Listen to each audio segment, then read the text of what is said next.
નમો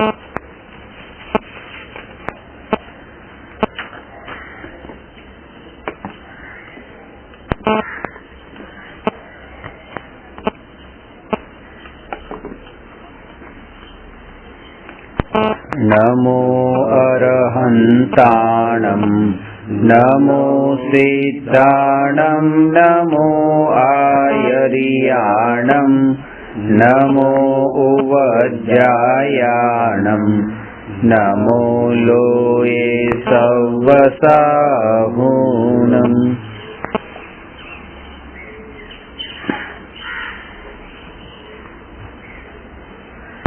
પ્રશ્ન નંબર 157. શું જ્ઞાનીને નિર્વિકલ્પ દશામાં વિચાર હોય?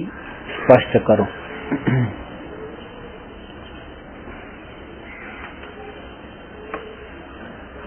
આમાં બે વાત આવી. એક તો નિર્વિકલ્પ દશા, જ્ઞાનીને નિર્વિકલ્પ દશામાં, એટલે કે અજ્ઞાનીને નિર્વિકલ્પ દશા હોતી જ નથી. એક વાત તો આ કશાયની મંદતાના કારણે અજ્ઞાનીને એવો આભાસ થઈ શકે કે મને આત્માનો અનુભવ થયો.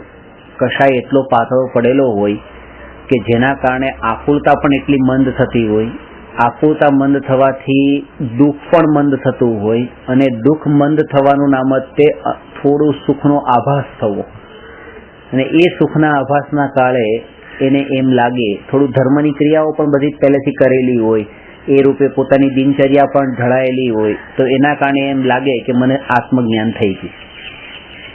તો આથી બચવા માટે એને પહેલા એ સમજવું જરૂરી છે કે નિર્વિકલ્પ દશા કોને કહેવાય, કે નિર્વિકલ્પ દશા જ્ઞાનીને જ હોય, અજ્ઞાનીને નથી હોતી. બીજી રીતે વાત કરીએ તો નિર્વિકલ્પ દશા પ્રગટ થાય ત્યારે જ અજ્ઞાની જ્ઞાની થઈ જાય છે. એ જ જીવનો પુરુષાર્થ છે. વિકલ્પ બરાબર વિચાર એમ જો અર્થ લઈએ તો નિર્વિકલ્પ અને નિર્વિચાર, વિચાર રહિત દશા, એનો અર્થ એ સમાન થાય. પણ વિકલ્પનો અર્થ વિચાર નથી, એટલે નિર્વિકલ્પનો અર્થ વિચાર રહિત, નિર્વિચાર નથી. વિચાર એ શું છે કે જેવી રીતે આંખના નિમિત્તથી જે જાણવું થાય છે એ જાણવાનું નામ છે દેખવું. કાનના નિમિત્તથી જે જાણવાનું થાય છે કાર્ય, એ જાણવાનું નામ છે સાંભળવું. નાકના નિમિત્તથી જે જાણવાનું કાર્ય થાય છે એને આપણે કહીએ છીએ સૂંઘવું.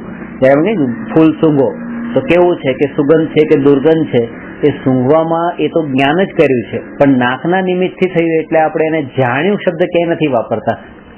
લો ને આ ચાખો ને, લો ને આ સાંભળો ને, લો ને આ જોવ ને, લો ને આ અડો ને. તો એ સ્પર્શો, ચાખો, સૂંઘો, દેખો અને સાંભળો, એ ઇન્દ્રિયના કાર્ય જે છે એના થકી આપણે જાણવાની ક્રિયાને બતાવવામાં આવે છે. એવી જ રીતે છઠ્ઠું મન પણ છે, અને મનના નિમિત્તથી જે કાર્ય થાય છે, જ્યાં જાણવું થાય છે, એ જાણવાને કહેવાય છે વિચારવું. એટલે જેમ આંખેથી દેખવું, કાનેથી સાંભળવું, નાકથી સૂંઘવું, જીભથી ચાખવું અને ચામડી વડે સ્પર્શવું, એવી રીતે મન વડે વિચારવું. હવે જે વિચાર જે છે એ વિચાર એટલે એ જ્ઞાન જ છે, બીજું કંઈ નથી. જો વિચારને અને વિકલ્પને એક કહીએ તો વિચાર તો ત્યાં સુધી રહે છે જ્યાં સુધી કેવળ જ્ઞાન થતું નથી. કારણ કે કેવળ જ્ઞાન પ્રગટ થાય ત્યારે જ પાંચ ઇન્દ્રિય અને મનના નિમિત્તથી થતું જે જ્ઞાન છે એ જ્ઞાન ટળે છે. જેને બીજા શબ્દોમાં એમ કહીએ કે મતિ જ્ઞાનને શ્રુત જ્ઞાન ટળે છે. પાંચ ઇન્દ્રિય અને મનના નિમિત્તથી થતું જ્ઞાન, એનું નામ મતિ જ્ઞાન છે. અને મતિ જ્ઞાનના નિમિત્ત, મતિ જ્ઞાનમાં જે પદાર્થ જાણવામાં આવે એ પદાર્થને લઈને કોઈ અન્ય પદાર્થનું જે ડિટેલમાં નોલેજ, એટલે એ પદાર્થથી તે રિલેટેડ અન્ય પદાર્થને લઈને, એનું નામ શ્રુત જ્ઞાન છે. હવે મતિ જ્ઞાનમાં એ કે એ જાણ્યું કે ટીવીમાં એક ચિત્ર જોયું કે આ અભિષેક બચ્ચન છે, એ જોયું, તો એ જે આંખના નિમિત્તથી એ જ્ઞાન થયું છે એ તો મતિ જ્ઞાન છે. અને હવે એમાં કે આ અમિતાભ બચ્ચનનો દીકરો છે એવું જે ડિટેલ નોલેજ અમિતાભ બચ્ચન ત્યાં છે જ નહીં, પણ એને લઈને એના રિલેટેડ કોઈ પણ બીજું જે છે એના સંબંધમાં પણ જ્ઞાન થઈ જવું, આની ડિટેલ નોલેજ, એનું નામ શ્રુત જ્ઞાન છે. એક અવાજ આવ્યો તો એ અવાજનું જ્ઞાન થયું, એ તો મતિ જ્ઞાન છે કે કાનના નિમિત્તથી એ ધ્વનિનું જ્ઞાન થયું. પણ એ ઢોલકનો અવાજ છે કે મંજીરાનો અવાજ છે કે એનું જે નોલેજ થવું, એનું નામ શ્રુત જ્ઞાન છે કે આ મંજીરાનો અવાજ છે, તો એ શ્રુત જ્ઞાન છે. કે મતિ જ્ઞાન જે થયું છે એના સંબંધમાં ડિટેલ નોલેજ, તો એ જે મતિ જ્ઞાન ને શ્રુત જ્ઞાન છે એ 5 ઇન્દ્રિય અને મનની અપેક્ષા રાખે છે. એટલે જ્યાં મતિ જ્ઞાન ને શ્રુત જ્ઞાન હોય ત્યાં કેવળ જ્ઞાન ન હોય, ને જ્યાં કેવળ જ્ઞાન હોય ત્યાં મતિ જ્ઞાન શ્રુત જ્ઞાન ન હોય. એટલે અરિહંત ભગવાનને સમોસરણમાં હોય ત્યારે આંખ હોય છે, કાન હોય છે, નાક છે, આખું શરીર છે, પણ એ શરીર જ્ઞાન થવા માટે કોઈ પણ પ્રકારે ઉપયોગી નથી. આંખ હોવા છતાં પણ આંખેથી દેખતા નથી, કાન હોવા છતાં પણ કાનેથી સાંભળતા નથી, કારણ કે તો મતિ જ્ઞાન છે. કેવળ જ્ઞાન હોય ત્યાં મતિ જ્ઞાન ન હોય, એટલે ત્યાં તો જ્ઞાનના માધ્યમથી જ તે, એટલે કેવળ જ્ઞાનના માધ્યમથી તે સહજ સામેની વસ્તુ પણ જે છે એ પણ આંખથી નહીં પણ કેવળ જ્ઞાનથી જ દેખાય છે, કેવળ જ્ઞાનથી જ જણાય છે. અને જો આપણે એમ કહીએ કે ચોથા ગુણસ્થાનથી 12મા ગુણસ્થાન સુધી જે જ્ઞાની છે એ જ્ઞાનીની મુખ્યતાથી અહીંયા વાત છે. 13મા ગુણસ્થાન પછી પણ જ્ઞાની જ છે, અજ્ઞાની નથી, પણ એની વાત અહીંયા નથી. આ જે પ્રશ્ન છે કે જ્ઞાનીને નિર્વિકલ્પ દશામાં વિચાર હોય, એટલે 4 થી 12મા ગુણસ્થાનમાં. 4 થી 12મા ગુણસ્થાનમાં તો મતિ જ્ઞાન ને શ્રુત જ્ઞાન જ હોય છે, અને એ જ્ઞાનનું નામ જ વિચાર છે. આ વાતનો ખુલાસો પંડિત ટોડરમલજીએ મોક્ષમાર્ગ પ્રકાશકમાં પાના નંબર 219માં, ગુજરાતી મોક્ષમાર્ગ પ્રકાશકમાં 219માં પાનામાં પહેલી જ લાઈનમાં આ વાત કરી છે. એમાં પ્રશ્ન છે શિષ્યનો કે શું વિચાર હોય, ને પછી એનો જવાબ આપ્યો છે કે નિર્વિચાર થવાનું નામ નિર્વિકલ્પ દશા નથી. એટલે આનાથી આત્માની અનુભૂતિ સરળ થઈ જશે. આ ટોપિક જો ક્લિયર થયો ને તો, કે જેના કારણે માનો તમે ધ્યાનની અવસ્થામાં બેઠા હો અને વિચારો ચાલુ હોય તો તમને એમ ન લાગવું જોઈએ કે અરે આ વિચારો જ મને હેરાન કરી રહ્યા છે, વિચારો ક્યારે છૂટે, ક્યારે હું નિર્વિકલ્પ થાવ. તો અહીંયા એ કહે છે કે વિચારને છોડવાના જ નથી. નિર્વિકલ્પ દશા જ્યારે પ્રગટ થાય છે 4 થી 12મા ગુણસ્થાનમાં હોય છે ત્યારે વિચાર તો હોય છે, એટલે વિચારોને કાઢી નાખશો તો જ્ઞાન જ જતું રહેશે, કારણ કે વિચાર સહિતનું જ જ્ઞાન હોય છે 4 થી 12મા સુધી. તો એ જ્ઞાનનું નામ જ વિચાર છે,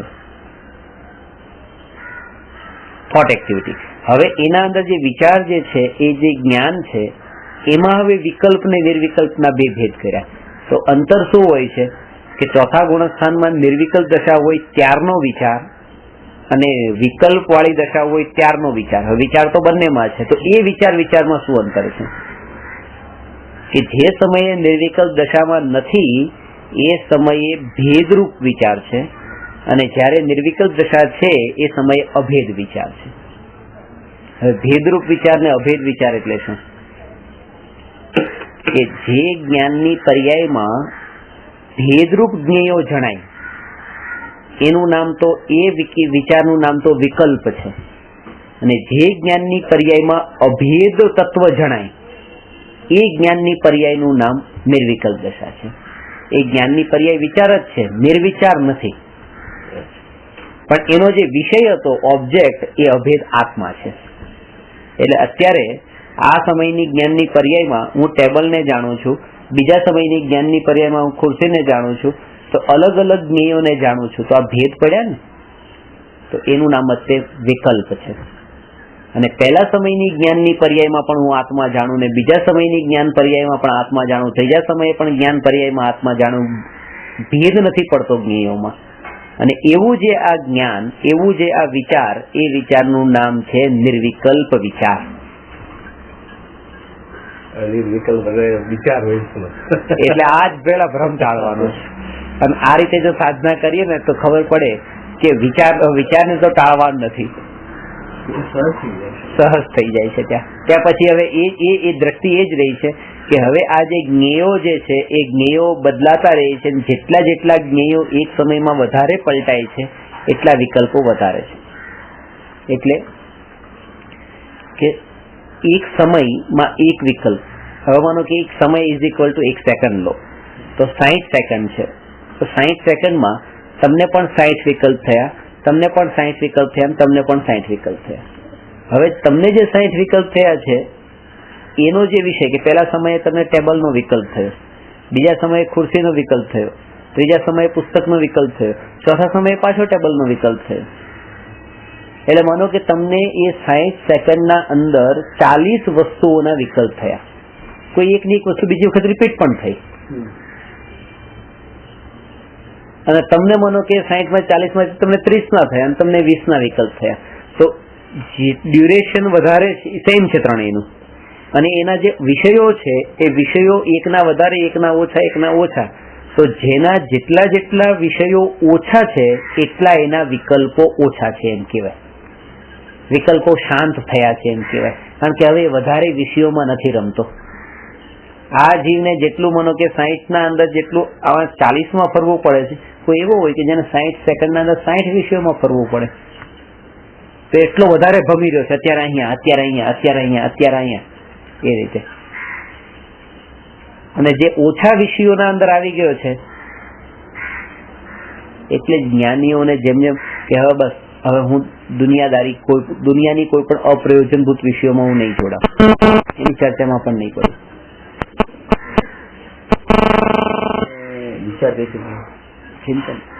વિચાર તો નિરંતર ચાલુ હોય છે. ચિંતન એટલે જ્ઞાનનો ઉઘાડ.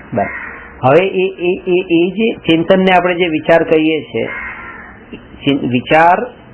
વિચારમાં એકને એક વસ્તુના વિચારમાં ઊંડાણ, એનું નામ પછી ચિંતન. એનું છે એ નિર્વિકલ્પ નહીં, કારણ કે હજી તો ઊંડાણમાં જાય છે, હજુ એકને એક પકડમાં નથી આવ્યો, હજી તો ઓછું થયું છે. કે જયારે સ્વરૂપનું ચિંતન કરે છે ત્યારે પણ અંદરમાં પાછા વિકલ્પ થાય છે. કેવા વિકલ્પ?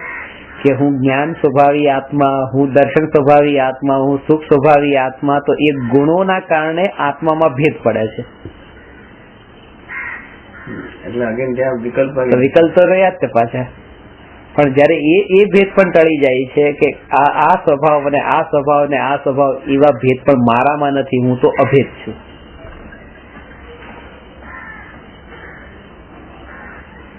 એટલે ગુણોના નામથી પણ કે જ્ઞાન સ્વભાવી, દર્શન સ્વભાવી, સુખ સ્વભાવી, એ પણ જે છે એ હું નહીં, અને એને પણ પરની કેટેગરીમાં લીધું. જ્ઞાન સ્વભાવી જે આત્મા છે એ પર છે, એ હું નથી. દર્શન સ્વભાવી આત્મા એ પર છે, એ હું નથી. સુખ સ્વભાવી આત્મા પણ હું નથી. કેમ? કારણ કે જેવી રીતે આ રેકોર્ડર ઉપર હું દ્રષ્ટિ કરું છું ત્યારે મને વિકલ્પ થાય છે. જો આ રેકોર્ડરને હું એક જ જોઈએ તો હું નિર્વિકલ્પ થઈ જવું જોઈએ, પણ વિકલ્પ થયા ને મને, એનો મતલબ હું આનાથી જુદો છું. આ ખોટું છે, આ મારું તત્વ નથી, નહીં તો મને વિકલ્પ ન કરાવે. આના ઉપર દ્રષ્ટિ કરતા મને વિકલ્પ ન થાય. જેના ઉપર દ્રષ્ટિ કરતા મને વિકલ્પ થાય છે એ હું નથી. તો જ્ઞાન સ્વભાવી આત્મા જે છે એના ઉપર દ્રષ્ટિ કરતા તો વિકલ્પ થયો, જ્ઞાન સ્વભાવી વાળો. દર્શન સ્વભાવી આત્મા ઉપર દ્રષ્ટિ કરતા વિકલ્પ થયો, દર્શન સ્વભાવી વાળો. તો એક એક ગુણને લઈને જો આપણે આત્માને જોઈએ છે તો વિકલ્પ જ થાય છે, એટલા માટે એ હું નથી. તો જે જ્ઞાન, દર્શન, સુખ, વીર્ય વગેરે અનંત ગુણોનો પિંડ અભેદ એવો એક જે આત્મા, એના ઉપર દ્રષ્ટિ કરતા નિર્વિકલ્પ દશા થાય છે, એટલે એ હું છું. આ વાત સમયસારની 7મી ગાથામાં બતાવી છે. જ્ઞાનીને જ્ઞાન પણ નથી, જ્ઞાનીને દર્શન પણ નથી, અને જ્ઞાનીને ચારિત્ર પણ નથી. જ્ઞાની તો માત્ર જ્ઞાની છે. એટલે શું? આ ખુલાસો જે છે સમયસારમાં જે છે ને એવો બીજે ક્યાંય નથી. આ જ ગાથામાં, મારા વાંચવામાં તો આ રીતે નથી આવ્યો. આ જેટલું સ્પષ્ટ કર્યું. જ્ઞાનીને કયા જ્ઞાની? મિથ્યા જ્ઞાની, સમ્યક જ્ઞાની કે કેવળ જ્ઞાની? તો કે કોઈ જ્ઞાની. મિથ્યા જ્ઞાની પણ નહીં, સમ્યક જ્ઞાની પણ નહીં ને કેવળ જ્ઞાની પણ નહીં. જ્ઞાની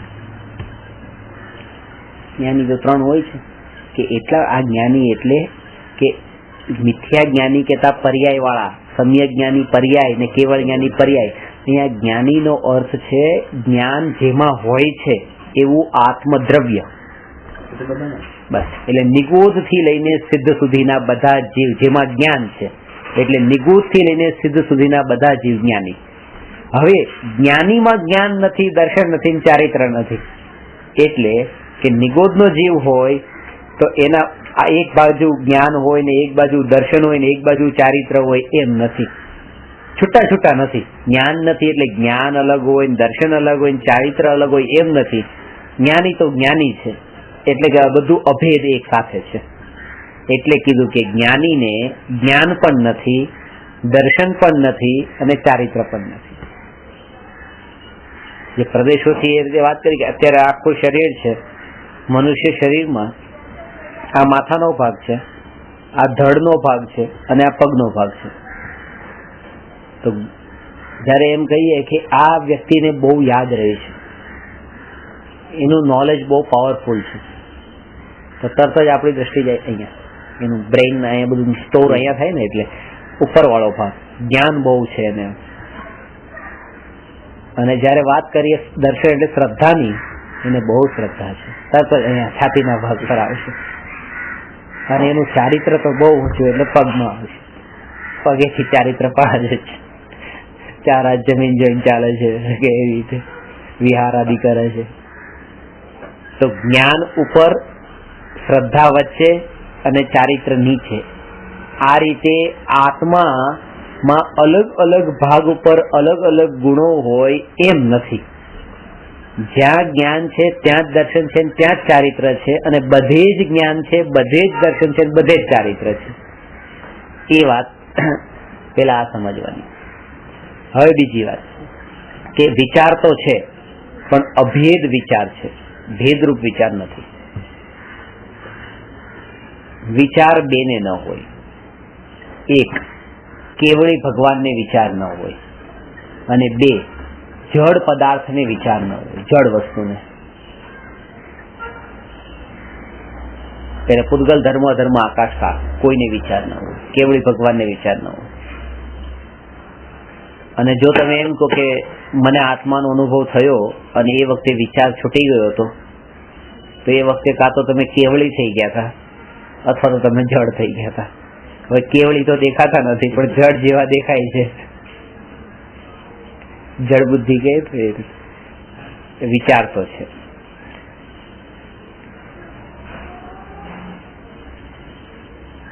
પરિભાષા સમજાઈ ગઈ? આનો આન્સર શું થયો? ક્ષણિકના બોધમાં આપણે એને ડિટેલમાં લીધું, લેખક પાનું જ લખ્યું છે, જ્ઞાનીને નિર્વિકલ્પ દશામાં પણ વિચાર હોય છે. એના અંદર છે, તમે આપ ખાસ વાંચજો.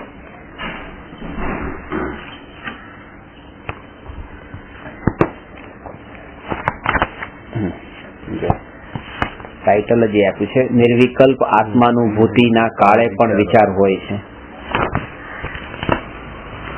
વિકલ્પાતીત દશાને આત્માનુભૂતિ કહે છે, વિચારાતીત દશાને નહીં. તેમ છતાં મોટા ભાગે મુમુક્ષુઓ એમ માનતા હોય છે કે સમસ્ત વિચારથી રહિત નિર્વિચાર થઈ જવું એ જ આત્માનુભૂતિ છે. જોકે તેમ માનવું યોગ્ય નથી.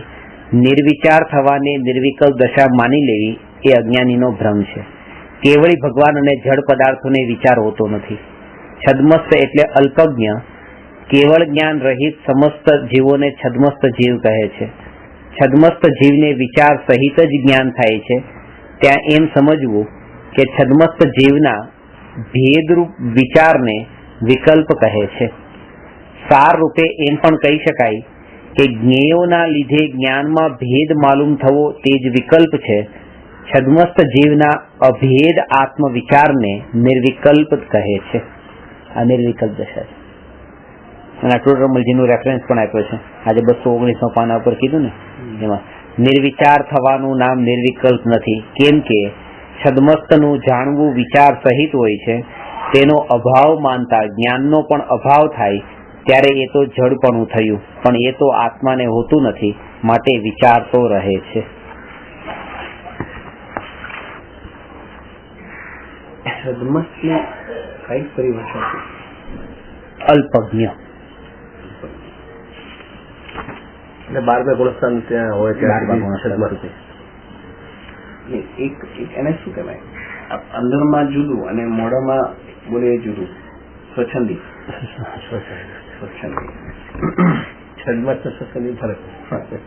ડિક્શનરીમાં સાથે સાથે વર્ડ લખ્યા હોય, પેલાનો મિનિંગ કઈ અલગ હોય, નીચેનાનો મિનિંગ કઈ અલગ હોય.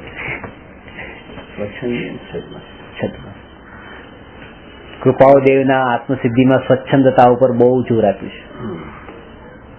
15મી ગાથા, 16મી ગાથા, 17મી ગાથા અને 18મી ગાથા, 4 ગાથા સ્વચ્છંદતા ઉપર જ છે. સ્વચ્છંદ ઉપર બહુ જોર છે એમાં. એ પેલા મથાળો વ્યવહારાભાસી સ્વચ્છંદી થવાના, વ્યવહારાભાસી સ્વચ્છંદી થાય એવા ચાન્સ ઓછા છે. નિશ્ચયાભાસી વધારે સ્વચ્છંદી થાય છે. વ્યવહારાભાસી તો પૂજા પણ કરે છે, ભક્તિ કરે છે, દેવ દર્શન કર્યા વગર પાણી પણ પીતો નથી, ઘણા બધા વ્રત, તપ, નિયમ, શીલ, સંયમ બધું બરાબર ચાલે છે અને કરે પણ છે.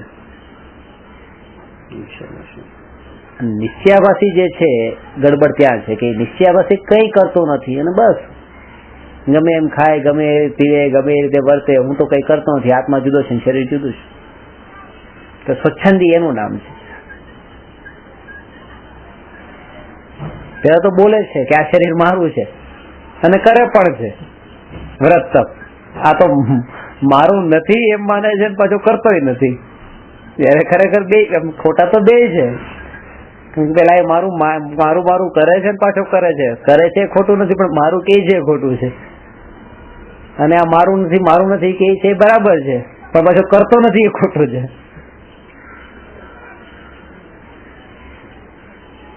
આપણે જ્યારે ગુણો ઉપર જઈએ કે આ જ્ઞાન, આ દર્શન, આ ચારિત્ર, આ બધા આ ગુણ મારું છે, આ ગુણ જ્ઞાન ગુણ દેખાય છે, આપણને જણાય છે,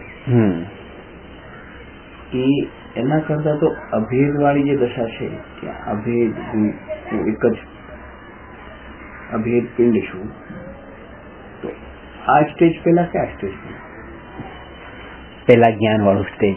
હું જ્ઞાન વાળો છું, હું દર્શન વાળો છું, એ બધું છૂટું છે, છૂટું પેલા, અને પછી ભેગું થાય. અને પછી હલવો ખાતી વખતે કાજુ, બદામ, દ્રાક્ષ જુદા જુદા આપણે અનુભવ નથી કરતા, આખો હલવાનો જ અનુભવ કરીએ છીએ કે આ હલવો. હવે ત્યાં પ્રશ્ન થાય કે બદામ કાજુના પડીકા પેલા કે હલવો પેલો? પડીકા જ પેલા હોય ને, છૂટા છૂટા પડીકા પેલા લાવવા પડે છે અને પછી તૈયાર થાય છે હલવો. તો પેલા તો ભેદ જ હોય છે અને ભેદથી અભેદ તરફ જવાનું છે. પડીકા જો ભેગા આવે તોય બરાબર નહીં, અને ત્યાં છૂટો છૂટો અનુભવ થાય તો બરાબર નહીં. પડીકા તો જુદા જુદા જ આવવા જોઈએ. એટલે એક દિવસ તો આપણે જ્ઞાન ઉપર જ ક્લાસ લેવો જોઈએ, એક દિવસ દર્શન ઉપર, એક દિવસ ચારિત્ર ઉપર. સમજવા જયારે બેઠા હો ત્યારે બધું એક એક કરીને અલગ અલગ કરીને સમજવાનું. જયારે અનુભવ કરો ત્યારે બધો એક અભેદ કરવાનો.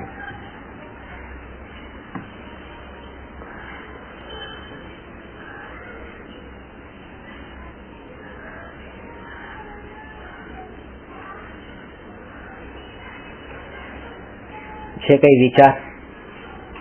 વિચારવાળી દશા માટે સંબંધમાં બીજો કોઈ? આ થયું.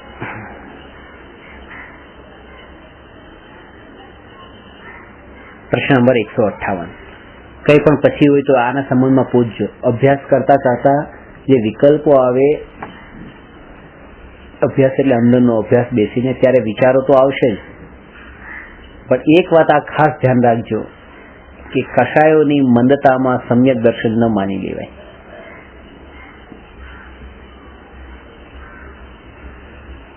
એમાં પણ એ પકડવું કે શરીરની અસ્થિરતા રૂપ જે દશા છે એ બધી તો રાગ અને વિકલ્પના કારણે થયેલી જ દશા છે.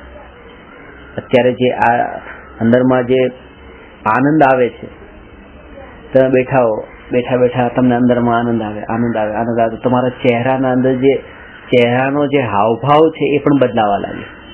તો એ હાવભાવ બદલાય છે ને, ચહેરાના જે પ્રદેશો જે બદલાવા લાગે છે, એ આત્માનો આનંદ નથી. એમાં પણ જે હજી મુવમેન્ટ થઈ રહી છે, તો એ જે છે આ જે પ્રદેશો બદલાણા એ પણ રાગના કારણે છે, એ પણ અનુભવ નથી. અનુભવનો આનંદ નથી, એ રાગનો આનંદ છે. અનુભવના આનંદમાં તો એ પણ છૂટી જાય છે, એ પણ બહાર રહી જાય છે.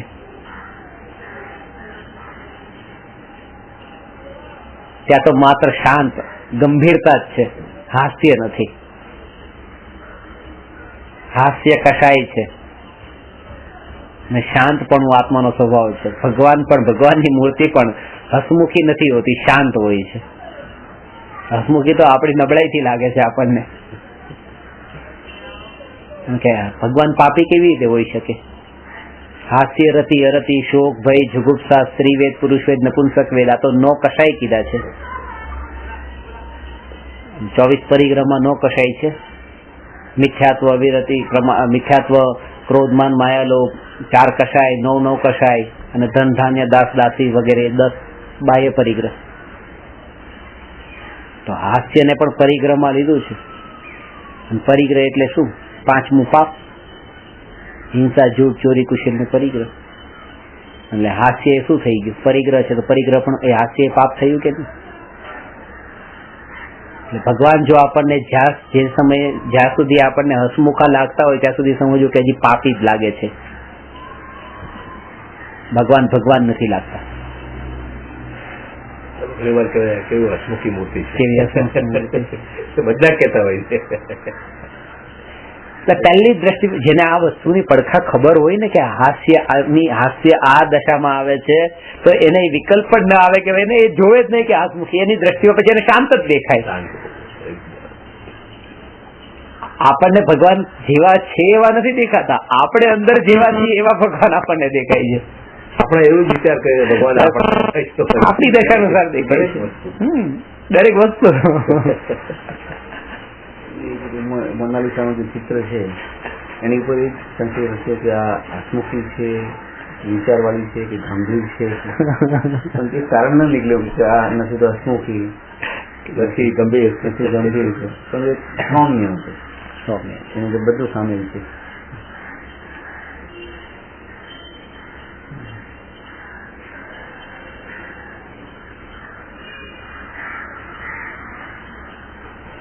મને આ પ્રતિમા જોઉં છું તો મને વિતરાગતા નથી થતી, રાગ જ થાય છે. પણ એ તો અહીંયા જેને વિતરાગતા હોય એને ત્યાં વિતરાગતા દેખાય, અહીંયા જેને રાગ હોય એને ત્યાં રાગ જ દેખાય. દ્રષ્ટિ કયા ઉપર છે? એના ઉપર.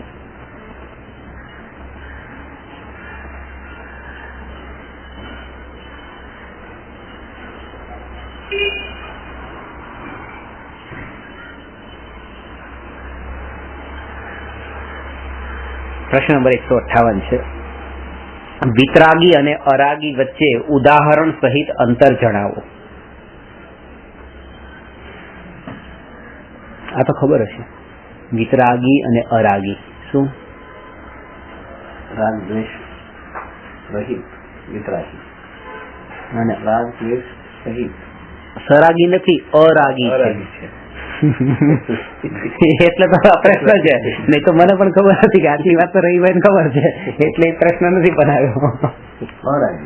અરાગી અને વિતરાગી તમને ખબર છે?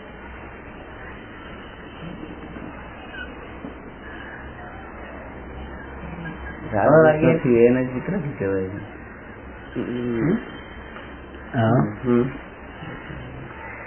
જો બહુ મોટું અંતર છે, આસમાન જમીન જેવું અંતર છે. વીત શબ્દમાં જે વાત બતાવે છે કે વીતી ગયો છે રાગ જેમાંથી. પર્યાય છે અરાગી. ના જડ આવી ગયું ને, કાયમ માટે નીકળી ગયું. ના, કાયમ માટે, ફ્યુચરમાં તો કાયમ માટે નીકળી ગયો છે. પણ ખાસ વાત એ છે કે ક્યારેક હતો એ વાતને પ્રૂવ કરે છે. વિતરાગી જેને આપણે કહીએ છીએ એનો મતલબ એ કે વીત્યો એટલે જયારે નતો વીત્યો ત્યારે તો હતો.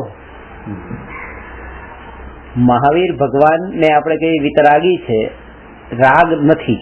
આજે મહાવીર ભગવાન પણ કોઈનામાં રાગ દ્વેષ કરતા નથી અને આ ટેબલ પણ કોઈનામાં રાગ દ્વેષ કરતું નથી.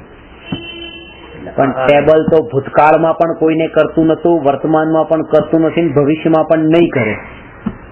તો જેના ત્રણેય કાળમાં જેનામાં રાગ દ્વેષ હોય જ નહીં, ત્રણેય કાળમાં, એનું નામ અરાગી.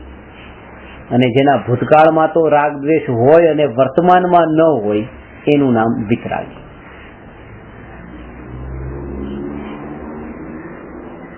અને જેમાં અત્યારે પણ રાગ હોય એનું નામ સરાગી. એટલે સરાગી, અરાગી અને વિતરાગી. ત્રણેય કાળમાં ન હોય અને અરાગી અરાગી કહેવાય. તો જડ થઈ ગયો. એ તો બધા જ જડ જડ પદાર્થ. પૂતગલ, ધર્મ, અધર્મ, આકાશ ને કાળ. વસ્તુ તો છે, એને વિશેષણ પણ લાગે અરાગીનું, કારણ કે રાગ એનામાં નથી. પણ વિતરાગીનું નહીં લાગે, કારણ કે ક્યારેય નતો. અરાગીનું લાગશે.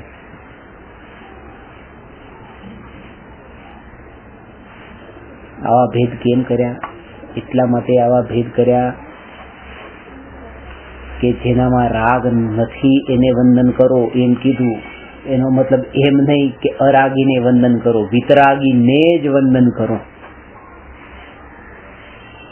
કારણ કે અરાગી થવું એ મારું ધ્યેય નથી, વિતરાગી થવું મારું ધ્યેય છે. અને હવે મુદ્દાની વાત, બહુ માર્મિક વાત છે. આટલી સુધી તો આપણી દ્રષ્ટિ ગઈ કે પૂતગલ, ધર્મ, અધર્મ, આકાશ ને કાળ, આ 5 દ્રવ્ય અરાગી. પણ ખરું અરાગી તત્વ આપણે ભૂલી ગયા. એ છે કે હું આત્મા, મારો જે દ્રવ્ય સ્વભાવ જે છે, હું દ્રવ્યની દ્રષ્ટિએ જોઉં તો જે આત્મા, પર્યાય વાળો આત્મા નહીં, પર્યાયથી જુદો જે આત્મા છે એ અરાગી છે. જેનું ધ્યાન જ્ઞાનીઓ કરે છે એ આત્મા અરાગી છે. એ આત્મામાં તો ભૂતકાળમાં પણ રાગ હતો નહીં, વર્તમાનમાં પણ છે નહીં ને ભવિષ્યમાં પણ થશે નહીં. એ જે રાગ છે તો પર્યાયમાં છે, દ્રવ્યમાં ક્યાં છે? દ્રવ્ય તો ત્રણેય કાળમાં રાગથી જુદું છે.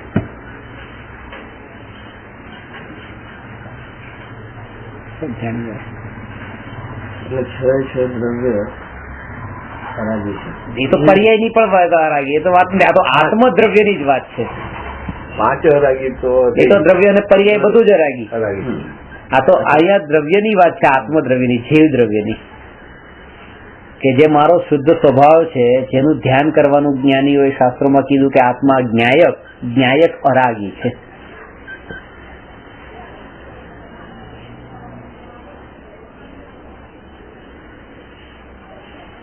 એ વિતરાગી નથી. એ તો ત્રણેય કાળમાં એક સરખો જ રહી છે. એનો સ્વભાવ અરાગી છે, એમાં પલટાવ નથી આવતો.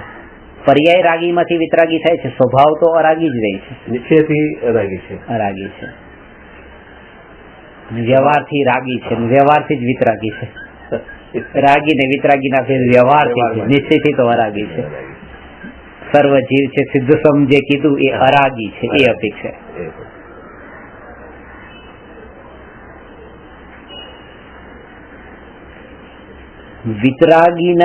વિતરાગીનું ધ્યાન કરવાથી વિતરાગતા પ્રગટ થતી નથી, રાગ જ ઉત્પન્ન થાય છે. મહાવીર ભગવાન વિતરાગી છે, મહાવીર ભગવાનનું ધ્યાન કરવાથી મારામાં વિતરાગતા પ્રગટ નહીં થાય, શુભ રાગ થશે. એટલે વિતરાગીનું ધ્યાન પણ વિતરાગતાનું કારણ નથી બનતું, રાગનું જ કારણ બને છે. અરાગી આત્માનું ધ્યાન કરવાથી વિતરાગતા પ્રગટ થાય છે. વાત સમજાણી? પોતાનું આત્માનું ધ્યાન કરું તો મારામાં વિતરાગતા પ્રગટ થાય છે. ભગવાનનું ધ્યાન કરવાથી તો રાગ જ થાય છે, પુણ્ય થાય છે, ધર્મ ક્યાં થાય છે? એમનું વિતરાગી સ્વરૂપ સમજીને આપણે બે વિતરાગી છે, હું પણ વિતરાગી બનું, બસ એ બધો રાગ જ છે. હજી રાગ જ છે, વિતરાગતા તો નથી જ તે. એ પણ વિકલ્પ છે, નિર્વિકલ્પ નથી. નિર્વિકલ્પ દશા જયારે પ્રગટ થઈ ત્યારે અરાગીનું ધ્યાન થયું એમ કહેવાય ને, ત્યારથી વિતરાગતા શરૂ થઈ, એ શુદ્ધતા શરૂ થઈ. ત્યાંથી લક્ષ્યને અંદર ત્યારે અંદર આવ્યું. એટલે એ તો પરમાત્મા છે, હું પણ એક પરમાત્મા છું. એ પરમાત્માનું દર્શન, એનું નામ શું છે? દેવ દર્શન. અને આ નિજ પરમાત્માના દર્શનનું નામ સમ્યક દર્શન છે, આત્મદર્શન. દેવ દર્શન જે છે એ પરમાત્માના ધ્યાનથી વિતરાગીનું ધ્યાનનું ફળ શું છે? સ્વર્ગ છે. આ પરમાત્માના ધ્યાનનું ફળ સ્વર્ગ નથી, મોક્ષ છે.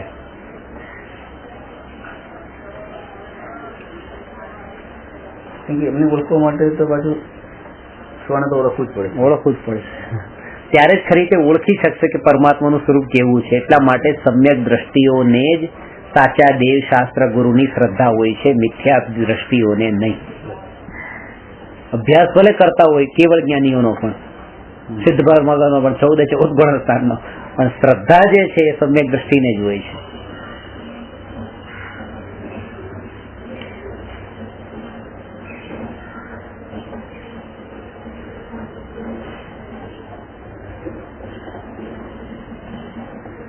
એટલે 3 દશા થઈ, 3 વાત: અરાગી, વિતરાગી અને રાગી. અરાગીના લક્ષ્ય વિતરાગતા પ્રગટ થાય છે, વિતરાગીના લક્ષ્ય શુભરાગ થાય છે, અને રાગીના લક્ષ્ય તો અશુભ રાગ જ થાય છે. એટલે અહીંયા રાગમાં 2 ભેદ પડ્યા, શુભરાગ અને અશુભ રાગ. મારો નિજ આત્મા જેના તરફ દ્રષ્ટિ કરવાથી વિતરાગતા, મહાવીર ભગવાન વગેરે વિતરાગી, જેના તરફ દ્રષ્ટિ કરવાથી શુભરાગ, અને સગાવાલા સંબંધીઓ બધા રાગીઓ મિત્રો એ બધાના તરફ દ્રષ્ટિ કરવાથી અશુભ રાગ. વિતરાગીનો રાગ એ શુભ રાગ છે, રાગીઓનો રાગ અશુભ રાગ છે.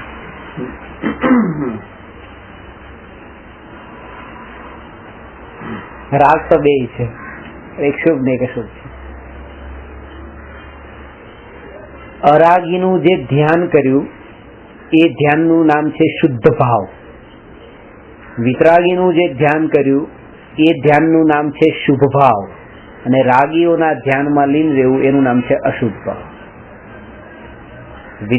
અરાગીનું ધ્યાન એનું નામ ધર્મ છે, વિતરાગીનું ધ્યાન એનું નામ પુણ્ય છે, અને સરાગીઓનું રાગીઓનું ધ્યાન ને એમાં રચ્યા પચ્યા રહેવું એનું નામ પાપ છે. ધર્મ, પુણ્ય અને પાપ. ધર્મનું ફળ મોક્ષ છે, પુણ્યનું ફળ સ્વર્ગ અને મનુષ્ય ગતિ છે, અને પાપનું ફળ નરક નિગોધ છે. આ રીતે અરાગી અને વિતરાગી વચ્ચે અંતર છે.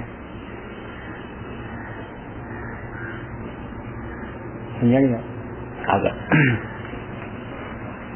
પ્રશ્ન નંબર 159.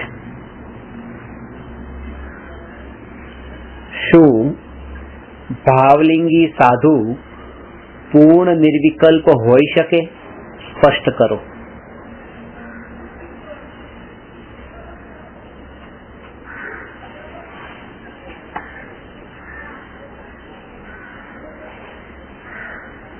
પૂર્ણ નિર્વિકલ્પ થવાની વાત છે. ભાવલિંગી સાધુ નિર્વિકલ્પ દશામાં પણ પૂર્ણ અપૂર્ણના પહેલે ભેદ હોય કે નહીં હોય એ સમજી લઈએ તો સમજ પડી જશે. પછી ભાવલિંગી સાધુ પૂર્ણ નિર્વિકલ્પ હોય કે નહીં. નિર્વિકલ્પ દશા એટલે અભેદ આત્માનું ધ્યાન. એ ધ્યાનના કાળે પૂર્વે કરેલા કર્મના ઉદયથી, એટલે ચારિત્ર મોહના કર્મના ઉદયથી એક કર્મધારા પણ ચાલતી હોય છે, અને એ કર્મધારા જે છે જેનું બીજું નામ છે વિકલ્પ. હવે એવા વિકલ્પ કે જે વિકલ્પ નિર્વિકલ્પ દશામાં બાધક ન બને એનું નામ છે સૂક્ષ્મ વિકલ્પ, અને નિર્વિકલ્પ દશામાં જે બાધક બને એનું નામ છે સ્થૂળ વિકલ્પ. સ્થૂળ એટલે મોટા, સૂક્ષ્મ એટલે ઝીણા ઝીણા નાના વિકલ્પ. એને નાના એટલા માટે કીધા કે એક સાધુ 7મા ગુણસ્થાનમાં છે, 6ઠ્ઠા ગુણસ્થાનમાં હોય ત્યારે તો શુભ ભાવમાં છે, અને 7મા ગુણસ્થાનમાં શુદ્ધ ભાવમાં છે. એ નિયમ છે સાધુનો. શુદ્ધ ભાવમાં હોય ત્યારે 6ઠ્ઠામાં ન જ હોય, 7મા જ હોય, અને શુભ ભાવમાં હોય ત્યારે 6ઠ્ઠામાં ન જ હોય, 6ઠ્ઠામાં જ હોય. શુભ ભાવમાં હોય ત્યારે 7મા ન હોય. તો 7મા ગુણસ્થાનમાં શુદ્ધ ભાવમાં લીન છે. 3 કષાય ચોકડીનો તો ઉદય નથી. અનંતાનુબંધી, અપ્રત્યાખ્યાનાવરણ ને પ્રત્યાખ્યાનાવરણ. 1 કષાય ચોકડીનો ઉદય છે, સંજોલન. એ સંજોલન કષાયના ઉદયથી, ઉદય છે તો ઉદય અનુસાર વિકલ્પ તો થવાના જ છે. વિકલ્પ છે ત્યાં. જેમ કે અત્યારે પણ આપણને ઉદય અનુસારે વિકલ્પો ચાલુ છે, એવી રીતે સાધુને પણ જેટલા કષાયનો ઉદય છે એ ઉદય અનુસારે મંદ ઉદય છે, પણ મંદ ઉદયથી મંદ વિકલ્પ રહેવાનો તો છે જ તે. એ વિકલ્પ, એ રાગ, એને અહીંયા કીધો છે સૂક્ષ્મ વિકલ્પ. અને સૂક્ષ્મ વિકલ્પ જ્યાં છે ત્યાં પૂર્ણ નિર્વિકલ્પ નથી. પૂર્ણ નિર્વિકલ્પ માટે સ્થૂળ તો જવા જોઈએ, પણ સૂક્ષ્મ વિકલ્પ પણ જવા જોઈએ. તેથી એમ કીધું છે કે જ્યારે પૂર્ણ વિતરાગતા પ્રગટ થાય છે ત્યારે જ પૂર્ણ નિર્વિકલ્પ દશા પ્રગટ થાય છે, કારણ કે ઉદય છે જ નહીં, એટલે વિકલ્પ સૂક્ષ્મ પણ હવે થતા નથી. 7મા ગુણસ્થાનથી આગળના ગુણસ્થાનમાં તો ધ્યાનમાં લીન હોય અને ઉદય અનુસારે વિકલ્પો ચાલુ રહેતા હોય.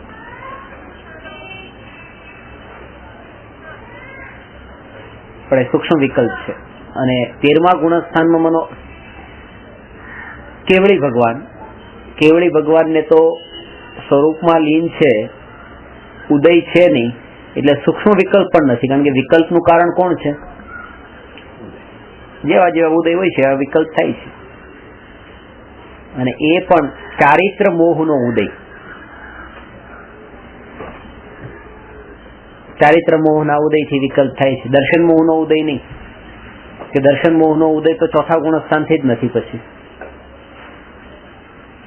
ત્યારે સમ્યક દર્શન થયું, દર્શન મોહ તો પૂરો ટળી ગયો, ત્યાં જ તે પછી વિકલ્પ ટળી જવા જોઈએ, પણ નહીં, પછી તો વિકલ્પ રહે છે. અને અમુક વિકલ્પો તો પછી જ આવે છે.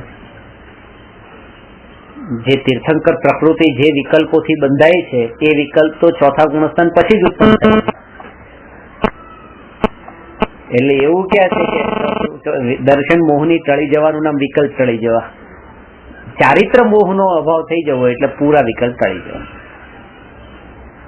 આનો ઉત્તર એ થયો, ભાવલિંગી સાધુ પણ પૂર્ણ નિર્વિકલ્પ હોઈ શકે નહીં. પણ એટલા માટે કે સમ્યક દ્રષ્ટિની વાત તો છોડો, 4થા 5મા ગુણસ્થાનની વાત તો છોડો, ભાવલિંગી સાધુ પણ પૂર્ણ નિર્વિકલ્પ ન હોઈ શકે.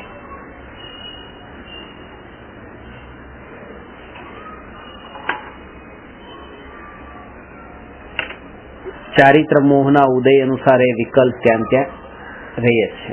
એ અપેક્ષા એ વાત થઈ.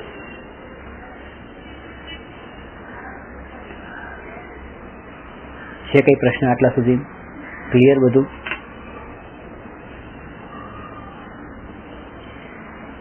પ્રશ્ન નંબર 160.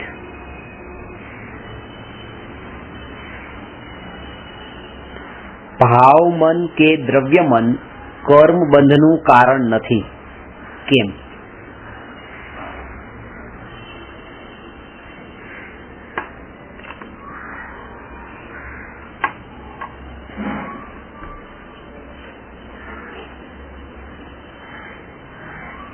ભાવ મન કે દ્રવ્ય મન કર્મ બંધનું કારણ નથી. એટલે ભાવ મન ને દ્રવ્ય મનની પરિભાષા બતાવો. આ થઈ ગયું છે આપણે. ભાવ મન એટલે શું અને દ્રવ્ય મન એટલે શું? બોલો, ભાવ મન એટલે શું? હવે દરેક ક્લાસમાં હું પૂછીશ, એટલે તમારે પણ થોડી એલર્ટ રહેવાનું, નહીં તો આગળ પણ નહીં જાવ. કે આ બધું ભાવ મન દ્રવ્ય મન.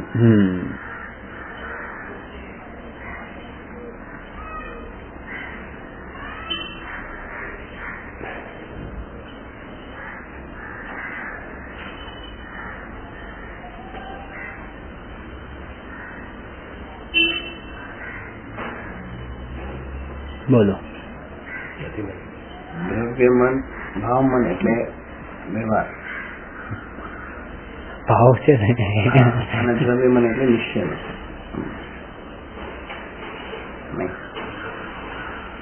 There is no connection between નિશ્ચય વ્યવહાર and ભાવ મન દ્રવ્ય મન.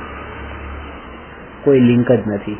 આ તમારો દ્રવ્ય શબ્દ આવ્યો એટલે એના કારણે નિશ્ચય વાપર્યું એમ એવું નથી.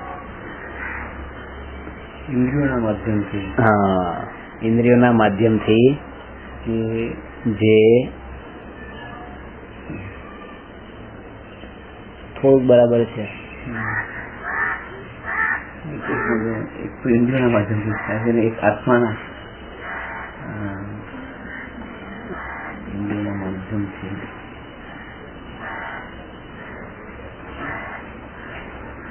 જે વિચાર આવે એ દ્રવ્ય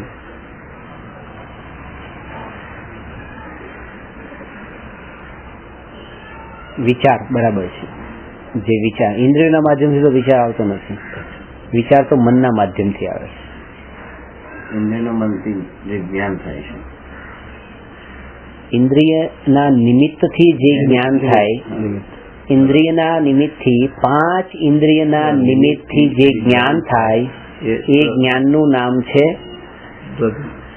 ભાવેન્દ્રિય. 5 ઇન્દ્રિયના માધ્યમથી જે જ્ઞાન થાય એ જ્ઞાનનું નામ છે ભાવેન્દ્રિય, અને મનના નિમિત્તથી જે જ્ઞાન થાય એ જ્ઞાન એટલે કે વિચાર એનું નામ છે ભાવ મન. જેમ કીધું આંખ, કાન, નાક, એવી રીતે હૃદયના મધ્ય ભાગમાં એક છે શું છે? દ્રવ્ય મન. એ કેવું છે? 8 પાંખડી વાળા કમળ જેવા આકારનું હૃદયના મધ્ય સ્થાનમાં દ્રવ્ય મન છે.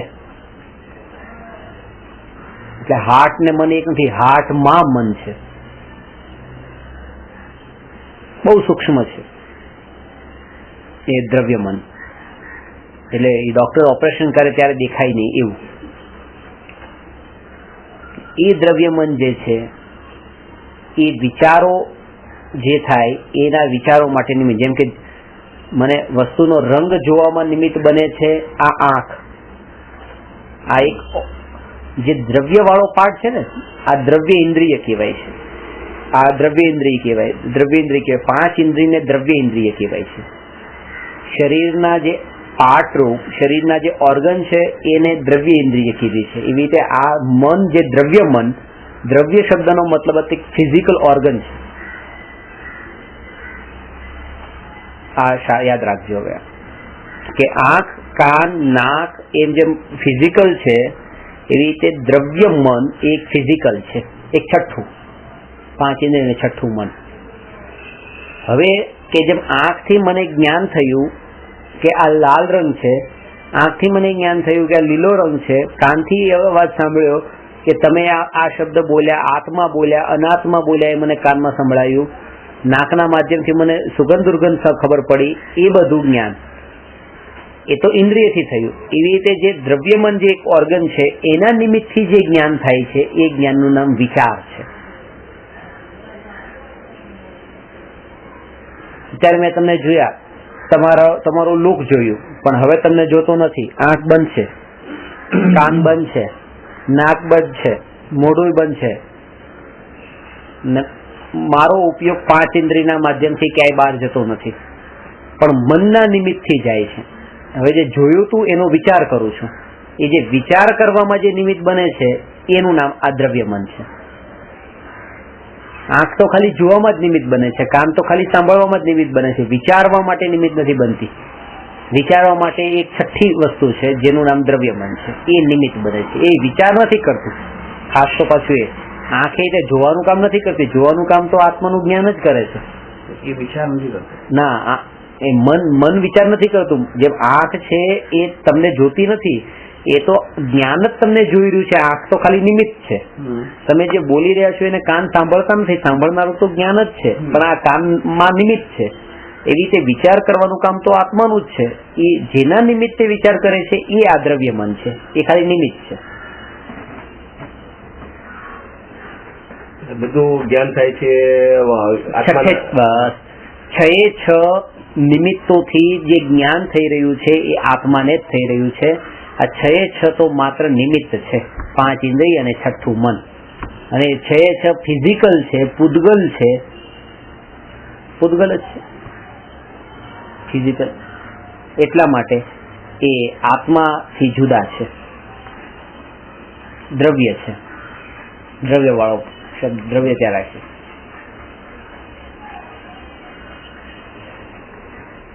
આમ દુનિયામાં જેમ કહેવાય ને કે રાગ દ્વેષના ભાવોથી છૂટવાનું છે, અને દ્રવ્ય સ્વભાવમાં જવાનું છે. એટલે ભાવ આપણને એમ લાગે ભાવ એટલે વ્યવહાર અને દ્રવ્ય એટલે નિશ્ચય એવું લાગે, પણ અહીંયા દ્રવ્ય એટલે ફિઝિકલ અને ભાવ એટલે મેન્ટલ.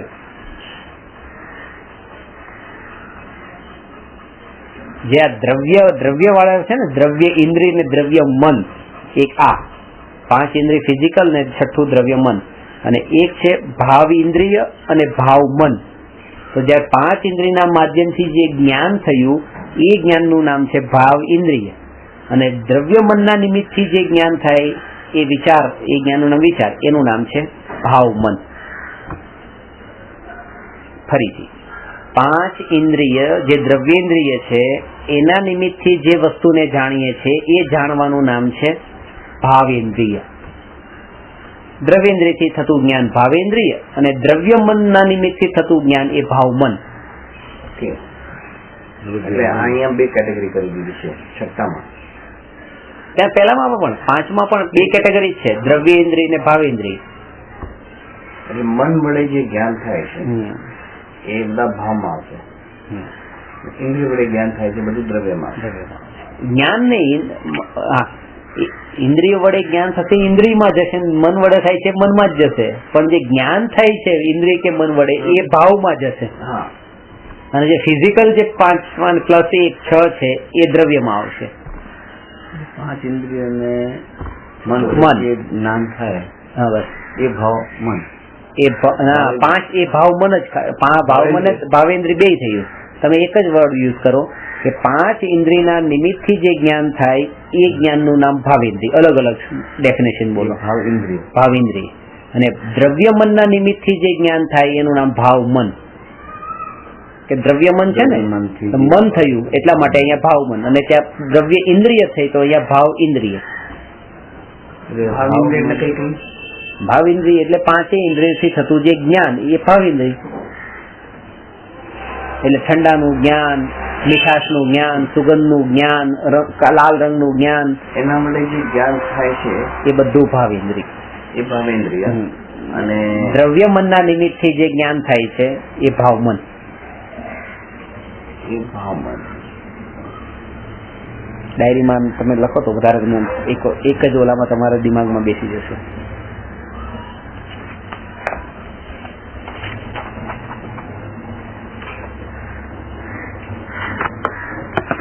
એટલે ભાવ મન આત્માનું થયું. એ આત્માનું જ્ઞાન થઈ ગયું, અને દ્રવ્ય ભાવેન્દ્રિય પણ આત્માનું જ્ઞાન થઈ ગયું. આત્માનું જ્ઞાન થઈ ગયું.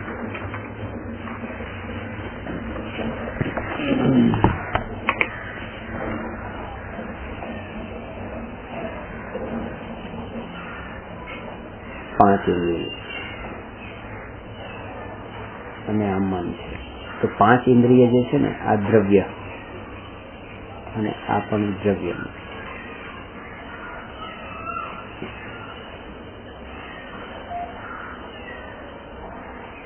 ભાવેન્દ્રિય, ભાવ. હવે આ જે છે એ પૂતગલ છે, આ જે છે એ જીવનું જ્ઞાન છે, એટલે ચેતન થઈ. એટલે આ 5 + 1 એટલે આ 6 એ 6 થયા. આ શરીરના અંગ છે.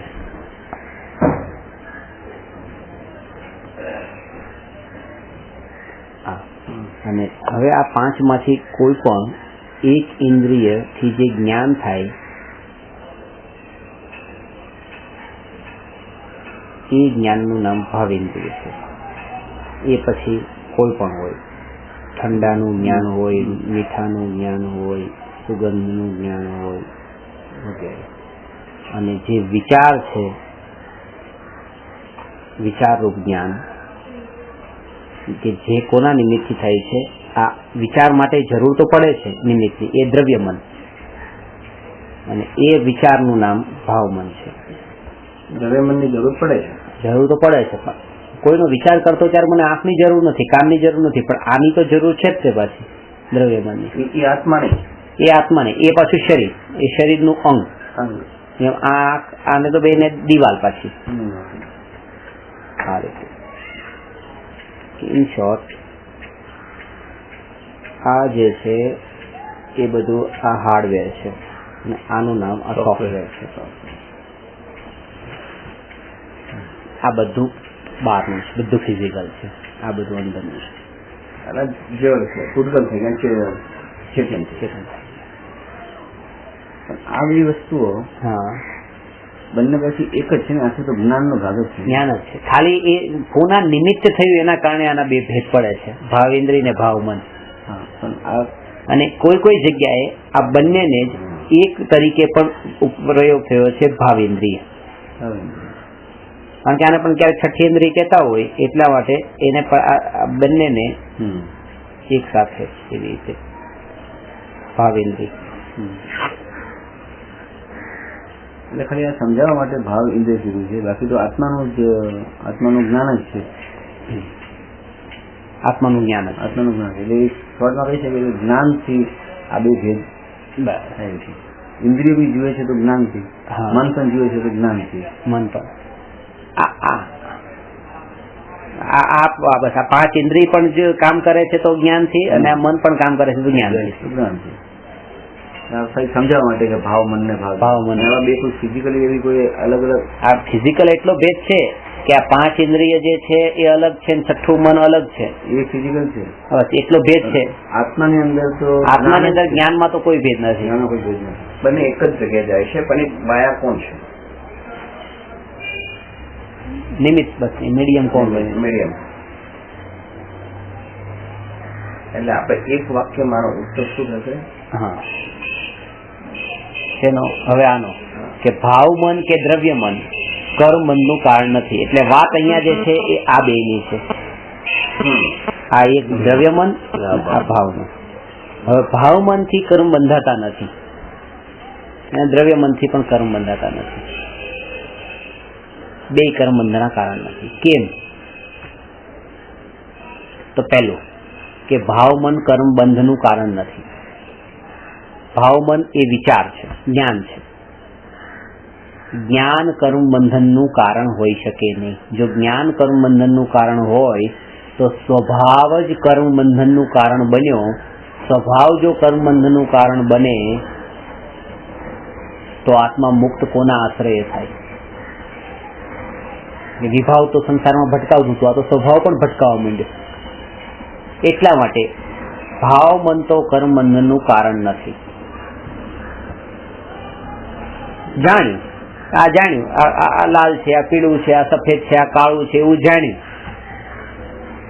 એનાથી કઈ કર્મ થોડા બંધાઈ જાય છે? જાણવાનું નામ કર્મ બંધન નથી. અને દ્રવ્ય મન પણ કર્મ બંધનનું કારણ નથી. મારી આંખના કારણે મને કર્મ થોડા બંધાય છે. કાન છે આ એટલે તો કર્મ થોડા બંધાય છે. એવી રીતે મન છે એટલે કર્મ થોડા બંધાય છે. એ તો ફિઝિકલ છે, એ તો પૂતગલ છે. આંખ મને કર્મ બંધનનું કારણ નથી બનતું. આ કાન મારા કર્મ બંધનનું કારણ નથી. તો કર્મ બંધનનું કારણ શું છે? કે કાનના માધ્યમથી મ્યુઝિક સાંભળવા માટેનો જે ભાવ, રાગ છે, એ રાગ, એ કર્મ બંધનનું કારણ છે. જેનું નામ ભાવ મન પણ નથી, દ્રવ્ય મન પણ નથી, જેનું નામ ભાવ કર્મ છે. એટલે ભાવ કર્મ અને ભાવ મન પણ અલગ. ભાવ મન એટલે તો જાણવું, અને ભાવ કર્મ એટલે રાગ કરવો. એટલે એ ઇન્દ્રિય અને જ્ઞાન બંને કર્મ બંધના કારણ નથી. ભાવેન્દ્રિય આ શું થયું? ભાવેન્દ્રિય તો આ થયું. આ બધા બંને એક શબ્દમાં ભાવેન્દ્રિય કહેવાય. એમ ભાવેન્દ્રિય તો નથી. ભાવેન્દ્રિય વડે ભાવેન્દ્રિય અને આ બે ને એક શબ્દમાં ભાવેન્દ્રિય પણ ભાવેન્દ્રિય. એટલે ભાવેન્દ્રિય વડે આપણે કર્મ બંધ થતા નથી. એટલે ઇન્દ્રિય ને જ્ઞાન વડે કર્મ બંધ નથી. ચાહે ભાવેન્દ્રિય હોય ચાહે દ્રવ્યેન્દ્રિય હોય, બે ઇન્દ્રિય કર્મ બંધનનું કારણ નથી. હવે અહીંયા છે તો આ મુર્દો છે, મુર્દા કર્મ બંધનું કારણ નથી. ને કેવલ જ્ઞાની છે, અમને વિચાર છે, વિકલ્પ છે, નિર્વિકલ્પ છે, અમને પણ જ્ઞાન છે, એ પણ કર્મ બંધનું કારણ નથી. ઇન શોર્ટમાં ભાવ કર્મ. સ્થુલ આપણે આમ વ્યવહારિક ભાષામાં આમ કહેવાય ને કે ભાવ સારા રાખો, તો એ જ કારણ છે કર્મનું. બસ એ ભાવનો મતલબ એ ભાવ કર્મ. ભાવ કર્મ ઇન્ટેન્શન, એટલે ભાવમાં જોડાવું. રાગ અને રાગ ને દ્વેષ આમાં ઇન્વોલ્વમેન્ટ એને ભાવ કીધો છે. રાગ દ્વેષના ભાવ નહીં ગયો કર્મ બંધ થશે. અને આ છે જ્ઞાન. ભાવ કર્મ એટલે મોહ, રાગ અને આ દ્વેષ, આ ત્રણેયને એક શબ્દમાં ભાવ કર્મ કહેવાય. મોહ, રાગ, દ્વેષ. ભાવ એટલે ભાવ કર્મ. મોહ,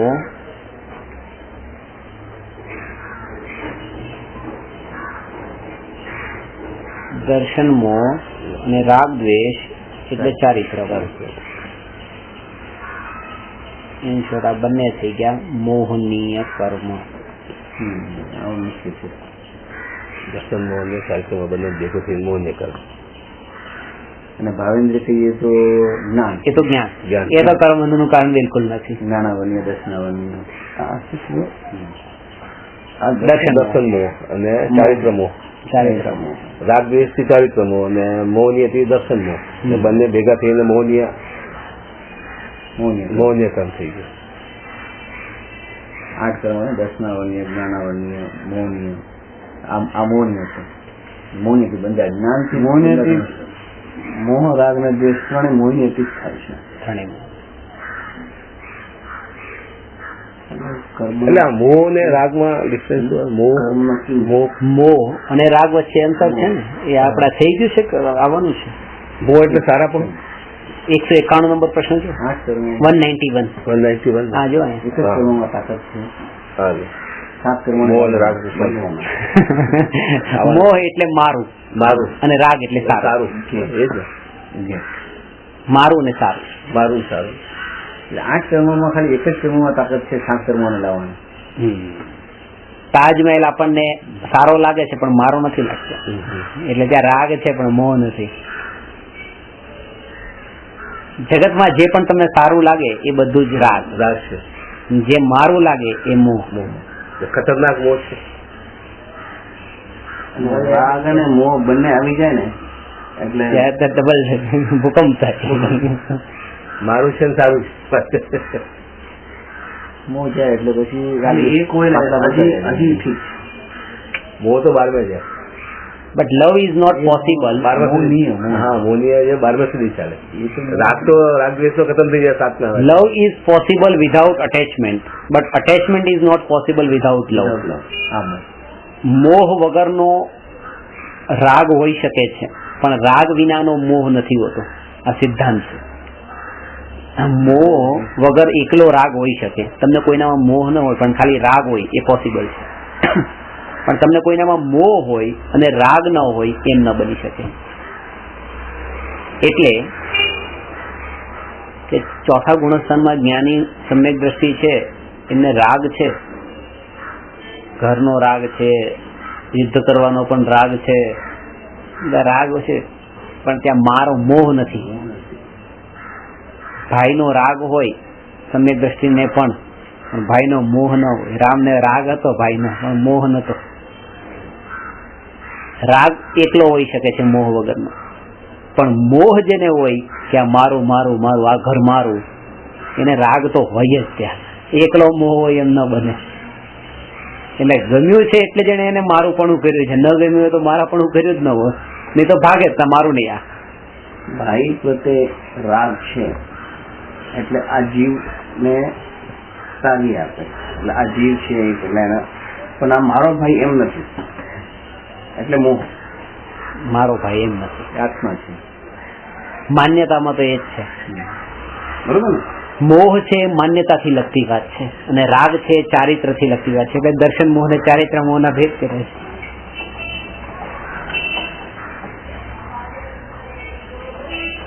મારું આત્મા છે પણ આત્મા તો બીજા બધા છે, પણ ભાઈનો આત્મા છે એવો રાગ છે પાછો વિશેષ. ભાઈની આત્મા છે. મોહ જાય એટલે જ્ઞાન પ્રત્યે સમ્યક જ્યાં મારો ભાઈ મારો નીકળી જાય અને ભાઈ રહે ત્યાં પર થઈ ગયો. મોહ જવાનું નામ ગુરુ થવું અને રાગ જવાનું નામ દેવ થવું. જેના બે માંથી એક નથી ગયા અને તોય પોતાને ગુરુદેવ માને તો એ ઘોર મિથ્યા દ્રષ્ટિ છે. મોહ જવાનું નામ ગુરુ. કૃપાળુદેવે સદગુરુ કીધું ને, સદગુરુ સદગુરુ. તો સદગુરુ એટલે મોહ જેનો નષ્ટ થયો એ ગુરુ. સાતમે ચોથું ગુણ સ્થાન સદગુરુ. ચોથા ગુણ સદગુરુ ની વાત છે. નષ્ટ થઈ ગયો પણ રાગ છે. અને રાગે જતો રહ્યો તો પછી દેવ, રાગે જતો રહ્યો પછી ભગવાન થઈ ગયા, વિતરાગી થઈ ગયા. આપણે પેલા આક્રમણ મોહ ઉપર કરવાનું. મોહ ઉપર આક્રમણનો અર્થ એ કે તમને વસ્તુમાં રાગ હોય પણ જાગૃતિ પૂરેપૂરી હોય કે ખરેખર wrong is wrong is a wrong is a wrong. એ તમારા અંદર બિલકુલ એવું ફિટ થઈ ગયું હોય. એ ક્રાયે ચાલતો હોય પણ તમને કોઈ પણ વખતે એ જાગૃતિ વિસ્મૃત ન થાય, તમે એ ભૂલી ન જાઓ. આ ખોટું છે, આ ખોટું છે, આ ખોટું જ છે એ તમને કરું છું પણ ખોટું. એ કરવાનો ભાવ. અત્યારે ખબર છે કે આટલો મોટો આશ્રમનું બધું સ્થાપ્યું, આટલું બધું કર્યું, આટલા બધા લોકો ભણે છે, આટલું ખબર છે, આટલું બધું છોડવાનું છે, માથાનો દુખાવો છે, ટેન્શન છે, બોજો છે, વિકલ્પો જ વધારવા વાળું છે, પણ તોય આ કરીએ છે. તો આ જાગૃતિ પર રાખવાની. અત્યારે તો આ પેલા કારણ કે જેને જાગૃતિ હશે એને ક્યારેક આ છૂટશે, એટલે જેને મોહ છૂટ્યો હશે એને રાગ છૂટશે. મોહ છૂટવાનો મતલબ જાગૃતિ કે આ ખોટું જ છે. એમ નહીં કે હું કરું છું એટલે સાચું થઈ ગયું, તમે કરો તો ખોટું. તમે પૂજા ભક્તિ વ્રત તપમાં અટક્યા છો તો એ ખોટું છે, હું આમાં અટક્યો એ ખોટું છે. ખોટું તો બે છે, એ બે નો સ્વીકાર, એનું નામ સાચું છે, એનું નામ સમ્યક દર્શન. સમ્યક દર્શન એટલે ભાવમાં, ખાલી શ્રદ્ધામાં, ચારિત્રમાં.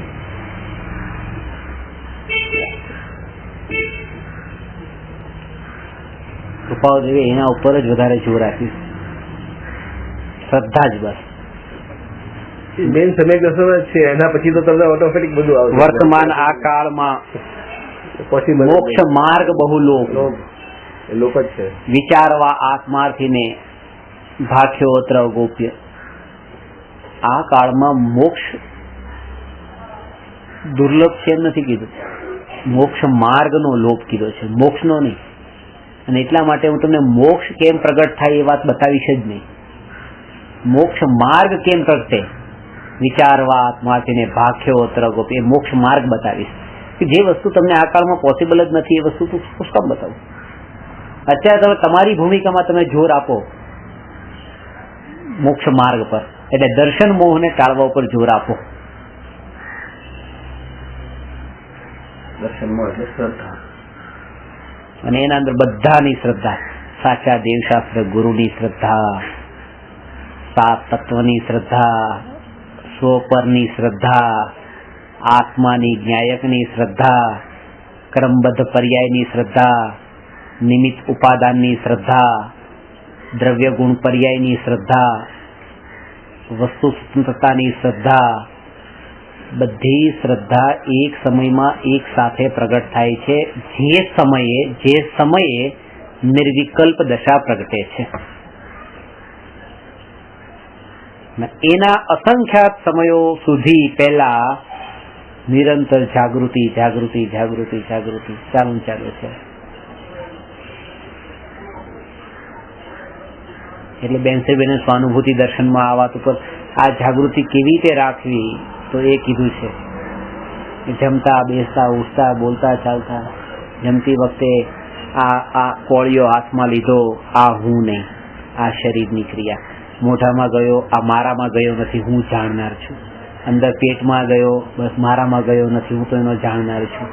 ક્રિયાની રીતે ચાલે, આ ચાલનાર, હું ચાલનાર નથી, હું એનો જાણનાર છું. આ બોલનાર શરીર છે, હું તો એનો જાણનાર છું. એવી રીતે શરીરની જે ક્રિયાઓ થતી હોય તે ક્રિયાઓ મારી નહીં ને એક જ ક્રિયા મારી જાણવું.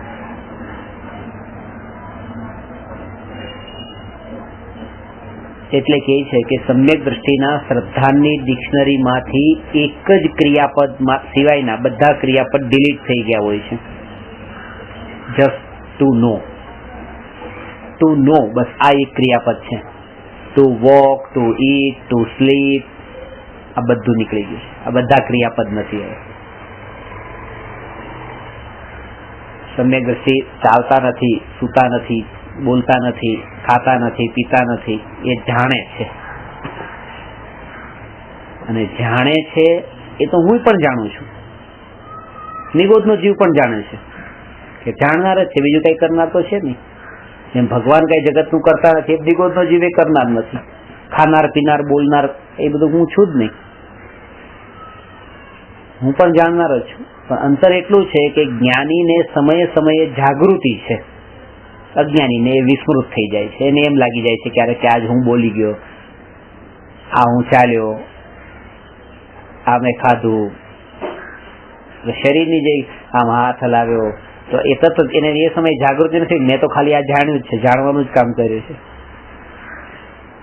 જેમ આ બધા પૂતગલનું પરિણમન થતું હોય અને એનો કરતા પોતાને માનતો નથી.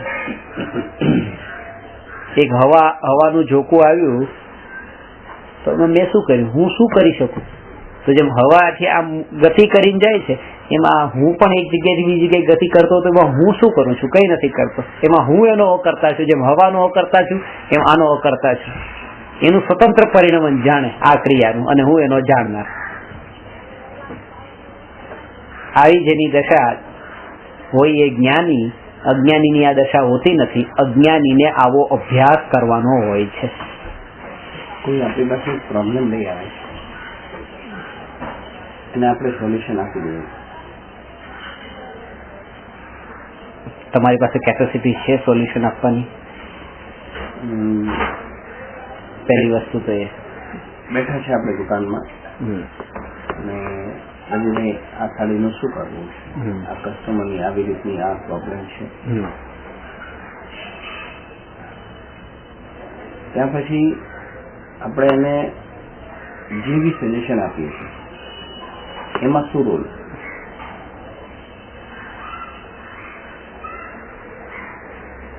બરાબર છે.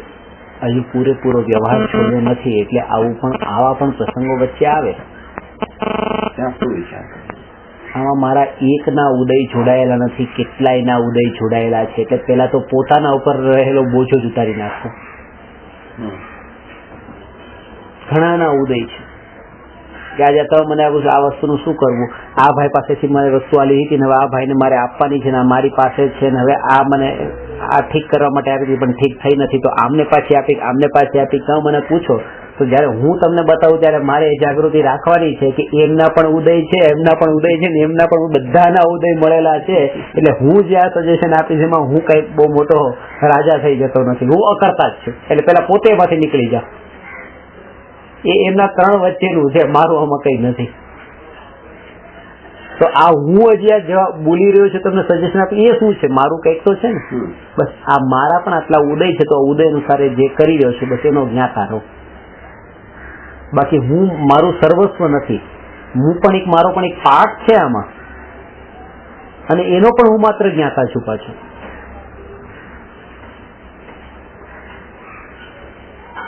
અને ઓલવેઝ કોશિશ એ કરવાની, આ ભાઈ તમારી પાસે એક શર્ટ લઈને આવ્યા, સાડી લઈને આવ્યા, આ સાડી છે જો તો કેવી છે. ખબર છે કે આ ભાઈની દુકાનેથી એ સાડી લઈને આવ્યા છે અને એ દુકાનેથી ક્યારેય પછી પાછી લેવાના જ નથી, અને તમને બતાવ્યા છે. તમારે એ ટાઈમે શું કરવાનું? ત્યારે તમારે એ જ પહેરી નીકળી જવાનું છે. સારી પતિ એ તો કરીએ જ છે, પણ જયારે આપણે ડિસિઝન લેવાની વાત આવે ને, આપણી સાડી હોય ને, ડિસિઝન લેવાની વાત હોય કે હવે આમાં શું કરવું, ઉદગલના કારણે જીવના પરિણામ ખરાબ થાય એવું નહીં કરવું. એ જાગૃતિ રાખવી, અને એ જ ને જ રહી શકશે જેની અંદર જેને મહિમા પૂતગલ કરતા જીવની વધારે હશે, જેનું લક્ષ્ય ધનવાન થવા કરતા નિર્વિકલ્પ થવાનું હશે. એ તરત જ વિચાર કરશે મને થોડું ઘણું પૈસાનું નુકસાન જશે પણ વિકલ્પોના અંદર વધારે અટકીશ, એ મારાથી સહન નહીં થાય. એ દુઃખ જ છે આગળ જઈને.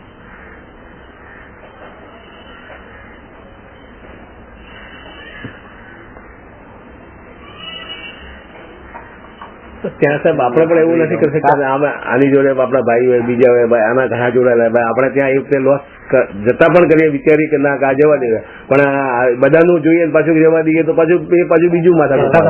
આપણે આટલા વર્ષથી આજે તમે છોડો એટલે આપણે પાછળના ભાઈ પણ છે, એટલે આમ એટલે જ આ અધ્યાત્મમાં ઊંડા ઉતરવાનો અર્થ એ છે કે લોકથી બિલકુલ અતીત થવાનું છે. એ તો આ બંને કામ તો સાથે થઈ જ શકતા.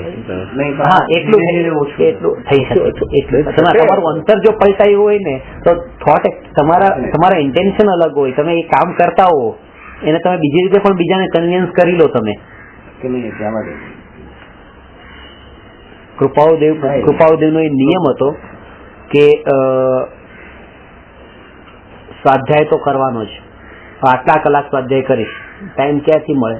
દુકાન પર બેસવાનું હોય, પાર્ટનર છે, પોતાનો ધંધો હોય તો બંધ કરીને બેસી ગયા. પાર્ટનર કે તમે આવી રીતે કરો છો ને હું એકલો મહેનત કરું કે નહીં. જો પાર્ટનરશિપમાં કરવું હોય તો એક શરત છે કે હું આટલા કલાકનો સ્વાધ્યાય તો કરીશ, દુકાન છોડીને. અને એ ટાઈમે દુકાને નહીં બેસું, એ ટાઈમે જે નુકસાન જશે દુકાનમાં મારા નહીં બેસવાના કારણે એની ભરપાઈ હું કરીશ. સામેવાળાને વિકલ્પ જ ન થાય. જો ભાઈ હું આટલો નીતિથી રહેવા માંગુ છું, જે નુકસાન થાય એ મારા ભાગનું કાપી લેજો. ઉલટી એમને પણ એવી પ્રેરણા મળે કે આટલી આનામાં જો નીતિ ને આ રીતે ધર્મમાં ઊંડા ઉતર નથી જતું, આપણે બધા સરખા જ કાપી નાખીએ, સરખા ભાગે. તમારા ભાગમાંથી નથી કાપતા. નેચરલ એવા ભાવ આવે. તમારું જો પોતાની અંદરની સ્ટ્રોંગનેસ એવી હોય તો કે ના મારે આ રીતે જ રહેવું છે, કે વિકલ્પોમાં નથી પડવું, ભલે નુકસાન જાય તો પણ.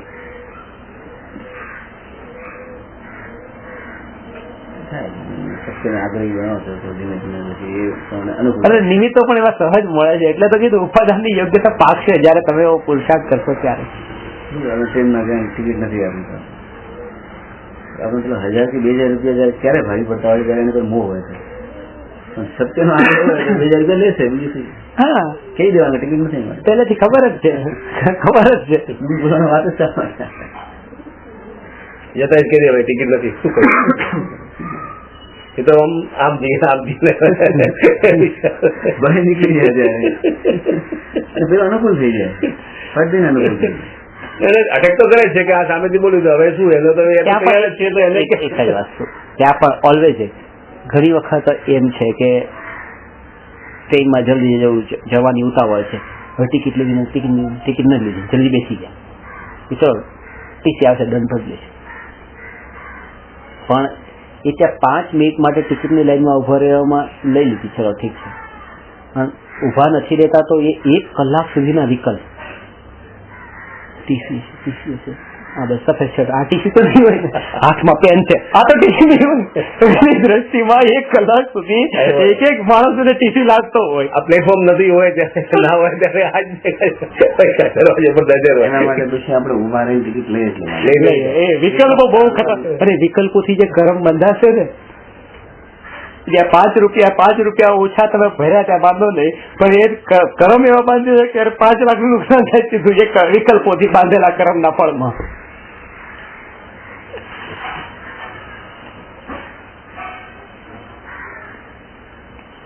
એટલે તમે ટ્રાવેલિંગ કરતા હોય ત્યારે પણ સામાન ઓછો કેમ રાખવાનો છે? એટલા માટે કે વિકલ્પ, બસ એટલા વિકલ્પ નહીં. શાંતિ, જેટલા વિકલ્પ ઓછા થાય એ.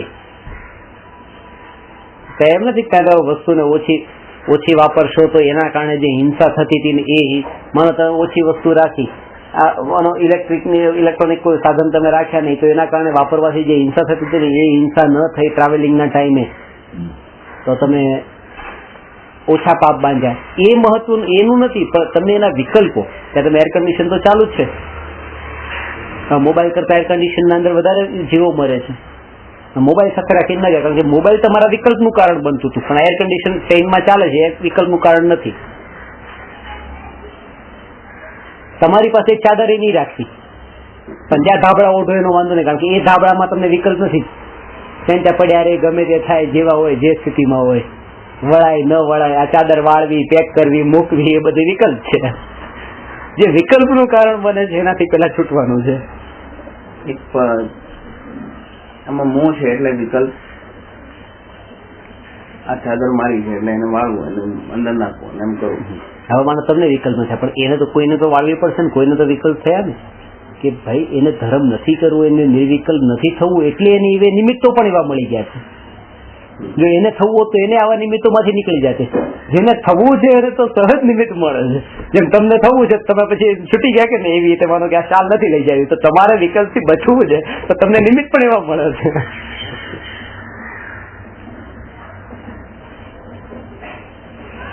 અને એને અત્યારે સ્થિતિ એવી છે, એની હોનહાર જ એવી છે કે એની પોતાની શાલ નહીં પણ આખી બધાની શાલ એને પોતા ભેગી કરવી પડે. એના એટલા વિકલ્પ છે કે એક ધાબળો ખોવાય તો 700 રૂપિયા ભરવા પડે પોતાનામાંથી.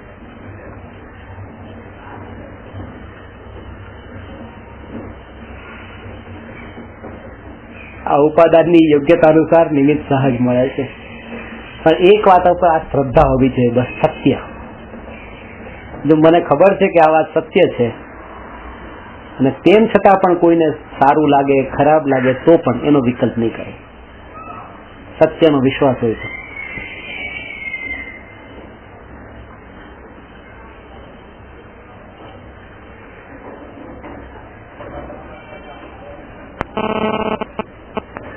એ વસ્તુ એટલું બધું અહીંથી ચર્ચા આપણી થયા પછી એટલા વિચારો ચિંતનમાં એવા ચાલ્યા હતા કે એક એક પરમાણુના પરિણમનમાં કેટલા જીવોના કર્મના ઉદય મળેલા છે. એ પરમાણુથી લિંક છે એની જે આપણે ચર્ચા ચાલી હતી ને, એક બટાટાની એક કણીમાં અનંત જીવોના ઉદય મળેલા છે.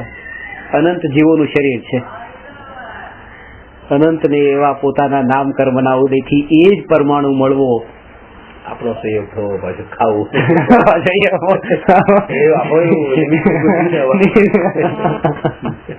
ઇન્વોલ્વમેન્ટ બધાનું થઈ ગયું. કેટલા બધા જીવોનું એક સાથે થઈ જાય.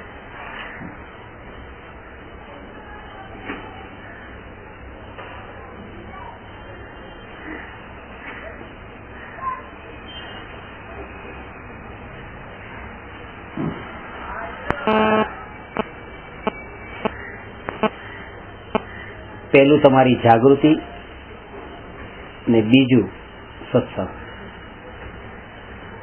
જાગૃતિ પહેલું કામ છે. જાગૃતિ એટલા માટે એને પહેલા નંબર ઉપર એટલા માટે રાખું છું કારણ કે એમાં પરાધીનતા નથી. એ તમે સ્વતંત્ર છો જાગૃત રહેવા માટે. સત્સંગમાં કોઈની નિમિત્તની તમને જરૂર પડે છે. જ્યારે તમારી જાગૃતિ એટલી નથી રહેતી, એકાંતમાં જ્યારે તમે એવા સ્થિર ન રહી શકો ત્યારે પછી તમે કોઈની સાથે આવો અને એવા સંઘમાં આવો કે જે પાછા તમને જાગૃતિ તરફ જ લઈ જાય.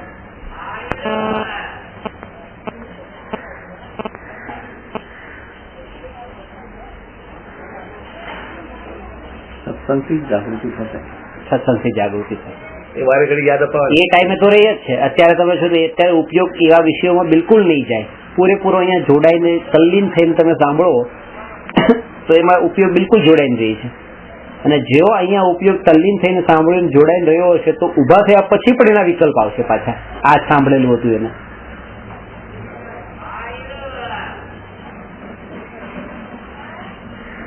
હવે પેલા દુકાન પર એકવાર પણ આ વાત યાદ નથી આવતી. હવે માનો ક્યારે પ્રસંગ મને એકાદ વાર યાદ તો આવી જ જશે. ભલે તો માનો ત્યાં તમે દરેક વખતે યાદ આવે છે. આપણને યાદ આવે છે. આ પ્રોબ્લેમ હોય જ છે. એક વિશ્વાસ બેસે ને આ ઉદય there is no connection between past and present. પાસ્ટના કર્મના ઉદય જે છે ને વર્તમાનના ભાવ છે એને કોઈ કનેક્શન નથી. એટલે હું એમ વિચાર કરું કે અત્યારે આ કસ્ટમરને આવા ભાવ કરીને આ વસ્તુ એ સાડી છે પાછી લેવી જ નથી, ભાઈ નથી લેવી, જા મારા ઘરે દુકાનેથી એક વખત માલ લેવાઈ ગયા પછી હું પાછું નહીં જ લઉં. તો એ જે રાખ્યું પણ આપણે એમ વિચાર કરીએ કે જવા દે બિચારો ગરીબ માણસ છે, ભૂલથી આવ્યો છે, ફસાઈ ગયો છે, હવે શું કરું, લાવ લઈ લઉં, આ નુકસાન જશે. બટ એ વિચાર હોય કે આ ભાવ તો મારો કરુણાનો ભાવ છે, દયાનો ભાવ છે, આના ફળમાં નુકસાન મને નથી જ ગયું. આ 500,000નું નુકસાન ગયું છે તો એ મારા પૂર્વે કરેલા કર્મના ઉદય છે. એવી જાગૃતિ હોય તો ત્યારે પણ દયા કરતા, કરુણા કરતા સંકોચ નહીં થાય. ત્યાં પણ સંકોચ નહીં થાય. જવા દે આ કર્મનું ફળ મને નિયમથી મળશે, આ ભાવનું ફળ એ મને મળ્યા વગર નથી રહેવાનું. વિશ્વાસ એવો હોવો જોઈએ કે આ મારા કોઈ પૂર્વે કરેલા કર્મના ઉદયના કારણે આ રીતે થવાનું છે. અને સારું થયું કે મને આવા વિચાર પણ આવે છે કે મને પાપમાં પડવાના વિચાર નથી આવતા. એને પણ પાછો એનો સારો ભાવ આવવો જોઈએ. સારું છે આવો નીતિથી એના પ્રત્યેનો કરુણાનો ભાવ જે મને આવ્યો છે એ પણ એક બહુ સારો ભાવ છે. એને પણ આવકારવો એવા ભાવને પણ. એમ નહીં કે આવા ભાવ આવીને પણ મારું જે ફાયદો થતો તે નુકસાન કરાવે છે, એમ નહીં. આવા ભાવ પણ બહુ સારા છે. પ્રેઝન્ટમાં તો કનેક્શન છે. આજે છે જ નહીં બિલકુલ. હું તમને સ્માઇલ આપું છું અને તમે મને સ્માઇલ આપો છો, એનું કોઈ કનેક્શન જ નથી. મેં તમને સ્માઇલ આપી ને એ વર્તમાનનો મારો ભાવ છે અને તમે મને સ્માઇલ આપી એ મારા પૂર્વે કરેલા કર્મનો ઉદય છે. આ સ્માઇલ આપવાના ભાવથી, મારા ભાવથી તો મેં નવા બાંધ્યા, અને તમે મને જે રિટર્નમાં મળી એ મારા પૂર્વ કરેલા કર્મનો ઉદય છે. વર્તમાનમાં બધા સંયોગો પૂર્વના ઉદય છે. ઉદય છે. એટલે આપણે અત્યારે જે કરીએ છીએ એ પાછું ભવિષ્યનો. થોડા દિવસ પહેલા તાજમાં શાહરૂખ ખાન મળ્યો, શાહરૂખ ખાનને મેં સ્માઇલ આપી, શાહરૂખ ખાને આપી જ નહીં મને, તો એ મેં સ્માઇલ આપવાના ભાવથી મેં તો બાંધ્યા, તો મારા ઉદય એવા નથી મને રિટર્ન મળે. એટલે ખાલી પૈસા આપો ને સામે માલ આપે રિટર્ન, એમાં જ ઉદય લાગુ નથી પડતા. તમે સ્માઇલ આપો ને સ્માઇલ રિટર્ન મળે એમાં ઉદય લાગુ પડે છે. ચિંતનમાં વાત આવેલી એક જગ્યા થઈ કે આ ચોરી થઈ ગઈ, પેલો બદમાશ લઈ ગયો, ચોરી કરી ગયો. શું ચોરી થઈ ગઈ? આ વસ્તુ હા ખોવાઈ ગઈ, મારી વસ્તુ ખોવાઈ ગઈ ને પેલો બદમાશ લઈ ગયો. મેં એની ચિંતન કર્યું આમ કેમ છે. વાત આવી પછી પુણ્યની, એકનું પુણ્ય ઓછું છે, બીજાનું પુણ્ય જાગ્યું, તો આપણે તો પુણ્યશાળી ભાગ્યશાળી કહીએ છીએ ને, પુણ્યવાળાને ભાગ્યશાળી કહીએ છીએ. ચોર જે પેલો લઈ ગયો પુણ્યશાળી થઈ ગયો, એ તો એના પુણ્યથી લઈ ગયો. તમારું પુણ્ય ઓછું છે, ચીજ ખાલી હસ્તાંતરિત છે. બરાબર છે. હતી તો નહીં, કોઈ નથી, કોઈ નથી. તમારું પુણ્ય પાસે તમારી પાસે હતી, પેલા પુણ્ય જાગ્યું. એમાં તમે એને ચોર કેમ કહો, બદમાશ કેમ કહી શકો? પુણ્યશાળી એ પુણ્ય, એનું પુણ્ય હતું. બદમાશ કેવો ને પુણ્યશાળી કેવો, બેમાં કેટલું ફરક છે.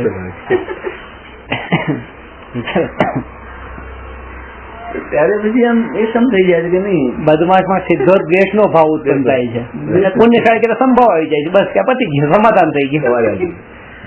એનો પુણ્ય ઉદય થયો એટલે લઈ ગયો, એટલે મળી ગમે તે રીતે મળી એને. આ વાત તો પક્કી છે, પુણ્ય સિવાય મળે જ નહીં, અને પુણ્ય સિવાય જાય નહીં. અને એક ભાઈ છે આ રીતે જ એનું દર મહિને 2 વખત ખીસું કપાય.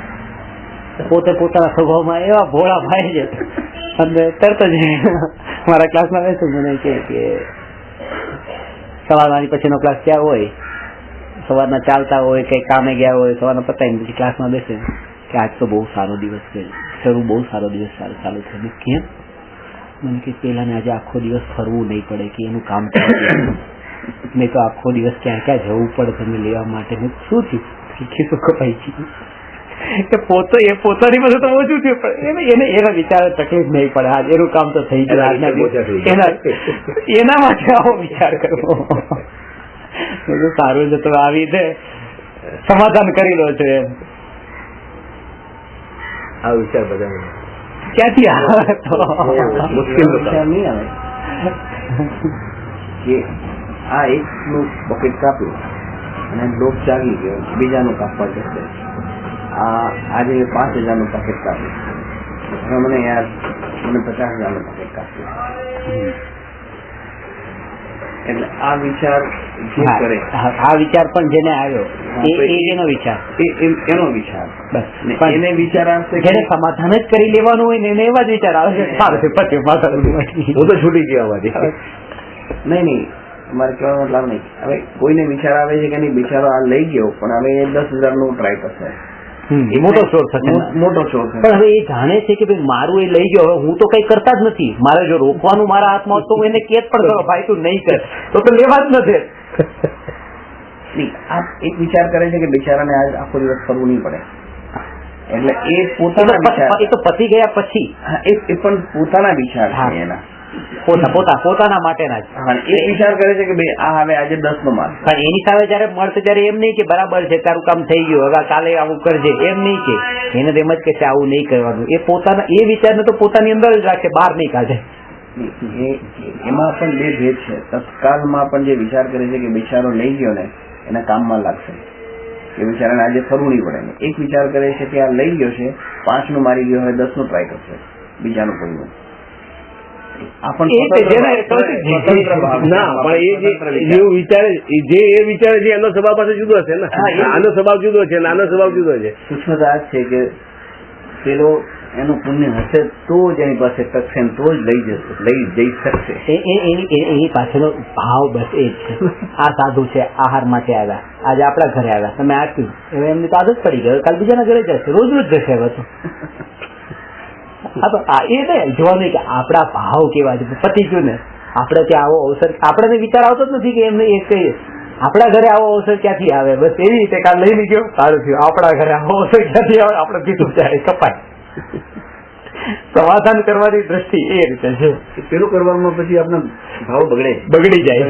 10-20 કાપી એમાં આપણા ભાવ બગડે ને, એનો વિચારનો લેવલ જે છે. ગરીબને કોઈને આપતા હોય ને ત્યાં વિચાર આવે છે કે આપણે આપીએ છીએ પણ આ બગડ છે, આ બગડે છે, આ માણસ હજી બગડે છે. તો ત્યાં મારા ઘરે આહાર લઈને પછી બીજાના ઘરે અહીંથી પતી ગયું, આટલું ઓછું આપ્યું નથી કે ભાઈ મારે નથી જોવાનું, મારે તો બસ મારા ભાવ જોવાના છે.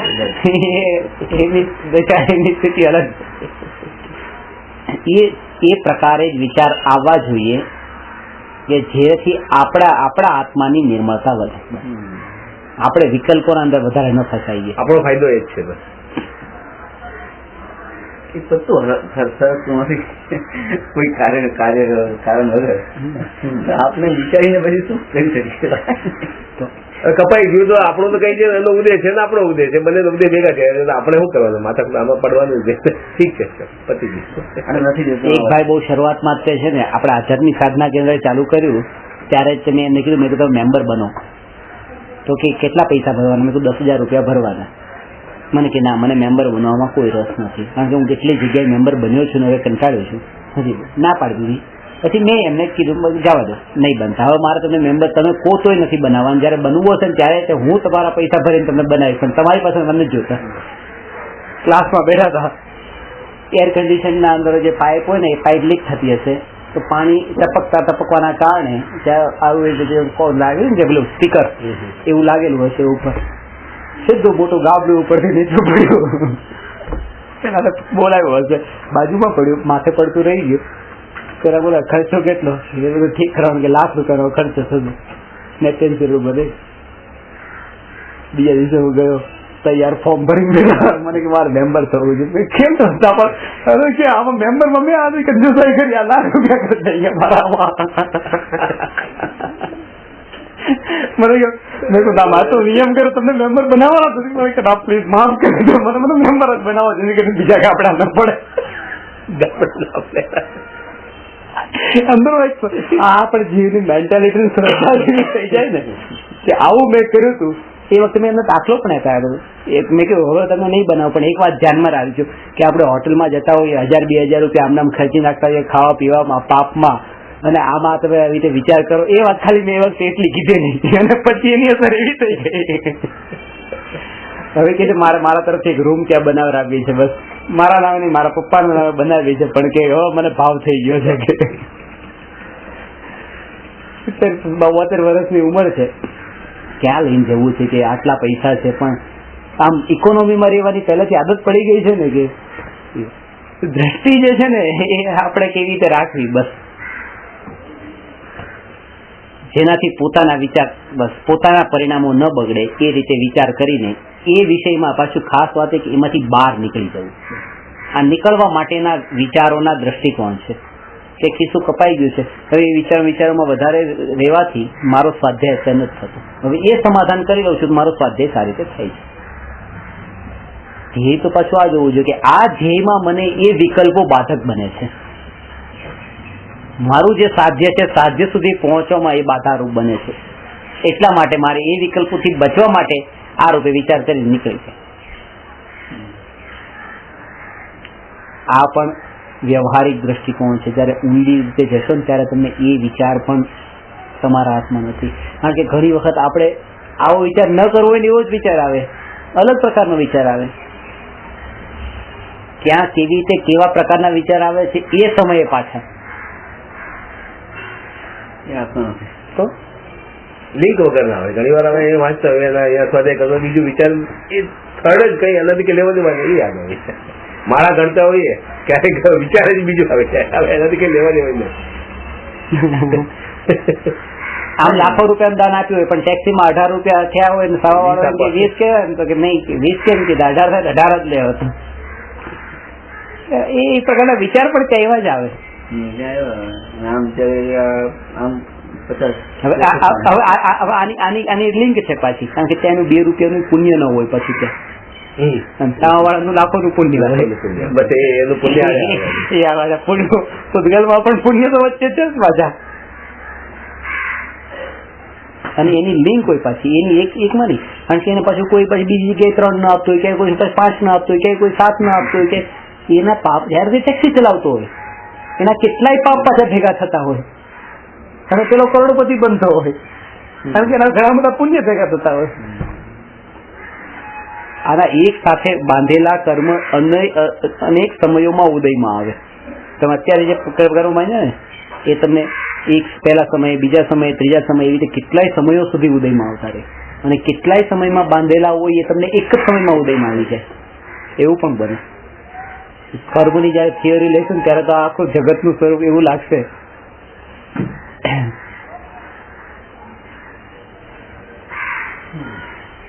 તો 2 શબ્દ થયા, ભાવ મન, દ્રવ્ય મન. બંને કર્મ બંધનના કારણ નથી, કારણ કે ભાવ મન એ વિચાર છે, જે જ્ઞાન છે, જે સ્વભાવ છે, અને સ્વભાવ કર્મ બંધનનું કારણ ન બને. અને દ્રવ્ય મન એ પૂતગલ છે,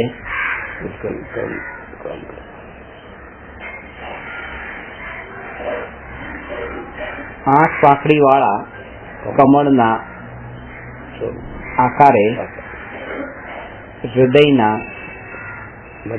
મધ્ય ભાગમાં રહેલું છે. ફિઝિકલ છે, ફિઝિકલ છે.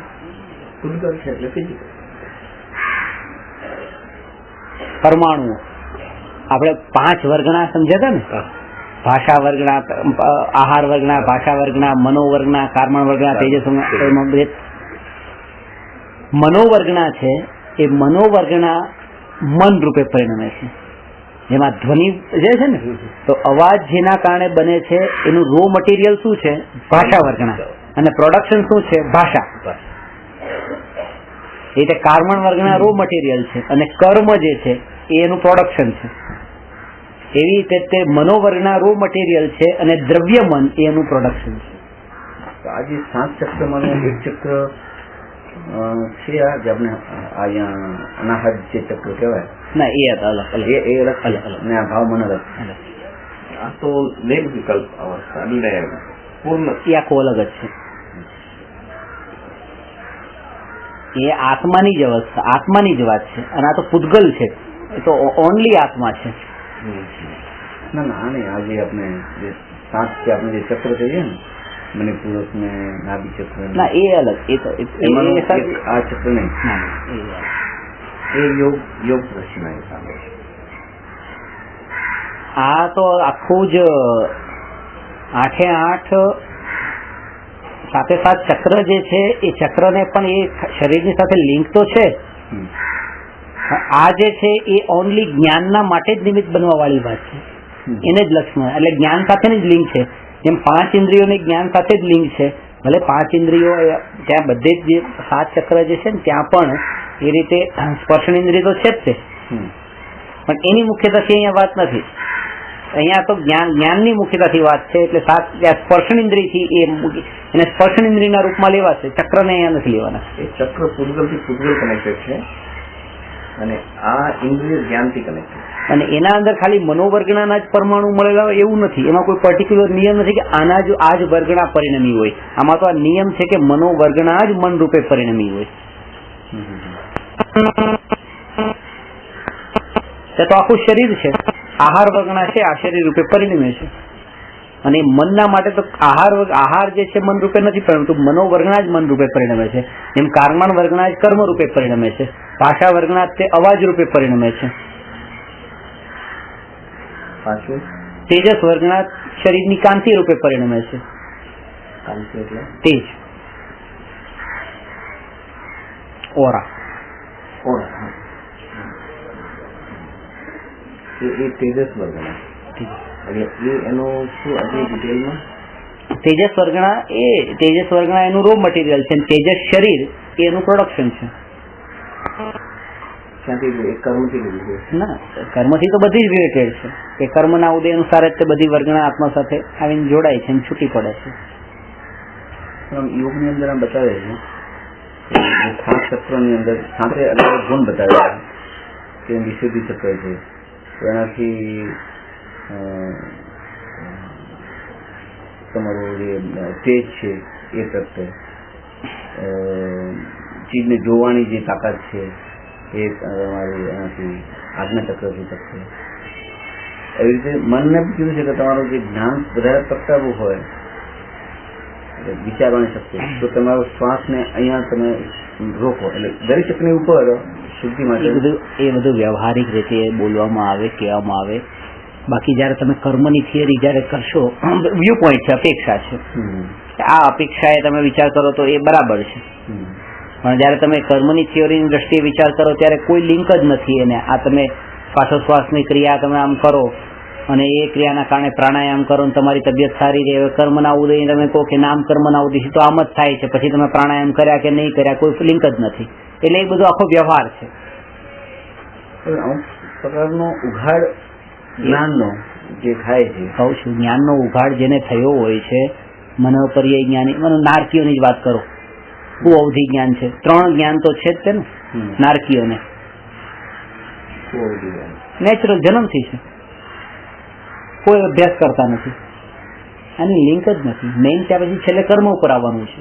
એ જ્ઞાનાવરણી કર્મનો ક્ષયોક્ષમ એવો હોય એટલે થાય છે.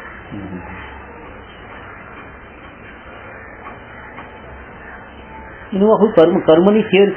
હવે માનો કે 14 વર્ષની ઉંમરે તે એક વ્યક્તિને માનો હજારો શાસ્ત્રોની ગાથા યાદ રહી જતી હોય અને એક વ્યક્તિ છે કે માનો કે કઈ યાદ નથી રહેતું, ઉંમર એટલી, માનો મોટી ઉંમર તમને એમ લાગે મોટી ઉંમરે ભૂલાઈ જાય, પણ એ 14મા વર્ષે એનો જ્ઞાનનો ઉઘાડ ને એ પ્રકારની એની પૂર્વના સંસ્કારો એ બધું એની સાથે લિંક હોય છે. ખાલી એ અભ્યાસ કરવાથી એનું કામ થઈ જશે એમ નથી.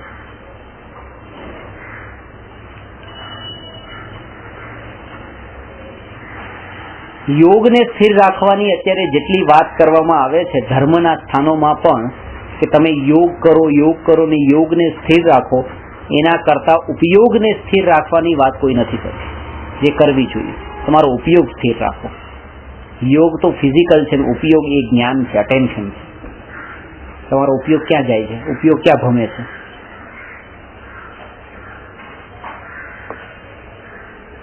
જ્ઞાન માર્ગ, ભક્તિ માર્ગ અને યોગ માર્ગ, 3 માર્ગ છે. પેલા જ્ઞાન માર્ગ છે ને, પેલા તો તમે બોલવા એમ જ બોલ્યા ને, જ્ઞાન માર્ગ, પછી જ ભક્તિ માર્ગ બોલ્યા, પછી જ યોગ માર્ગ બોલ્યા. ક્રમ છે. એક દશા એવી આવે છે જયારે અયોગી થઈ જાય છે, 14નું ગુણસ્થાન છે અયોગીનું ગુણસ્થાન, અને પહેલું ગુણસ્થાન છે જ્યાં મિથ્યાત્વ પેલા જાય છે, ત્યારે 4થા ગુણસ્થાનમાં આવે છે. અને એ સ્વભાવમાં ઉપયોગ જાય તો મિથ્યાત્વ છૂટે છે, પરથી ઉપયોગ હટે સ્વભાવમાં જાય તો એ જ્ઞાન માર્ગ થઈ ગયો. ભક્તિ માર્ગ પહેલો ભક્તિ માર્ગ, પછી જ્ઞાન, પછી આ 2 માર્ગ એવા છે, જ્ઞાન માર્ગ ને ભક્તિ માર્ગ, જેમાં સમય ભેદ નથી હોતા અને એનો નિયમ નથી હોતો. કેવો કે આ જીવને આ જીવને આ. જે જીવનું જ્ઞાન ઘણું બધું હોય પણ એ બહુ અભિમાની થઈ ગયો હોય તો એને કીધું તું ભક્તિ માર્ગમાં જા. જે દિવસ રાત ભક્તિ જ કરે છે પણ ખબર જ નથી કે આ શું છે, તો એને કીધું તમે જ્ઞાન માર્ગમાં જાઓ. જેવી રીતે કોઈને ગરમ તાવ હોય તો એને ઠંડી ઔષધિ આપવામાં આવે છે, જેમ કોઈને ઠંડો તાવ હોય તો એને ગરમ ઔષધિ આપવામાં આવે છે એના ટેમ્પરેચરને લેવલમાં લાવવા માટે. પણ આ બંને માર્ગ જે છે એ અયોગી થવાના માર્ગ છે.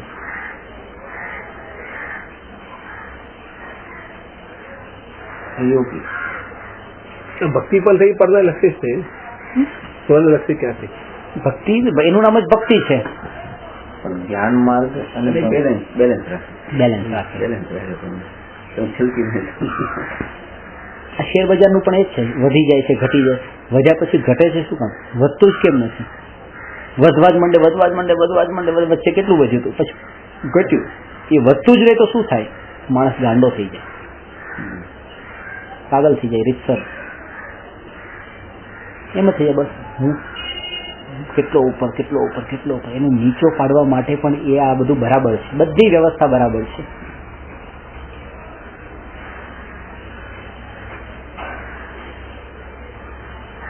સાથે પાપ જરૂરી પુણ્યનો મતલબ જ નથી. કમ્પેરિઝન શાનાથી કરે? બધું સારું જ હોય. અહીંયા તો સ્વર્ગનું સુખ થઈ જાય.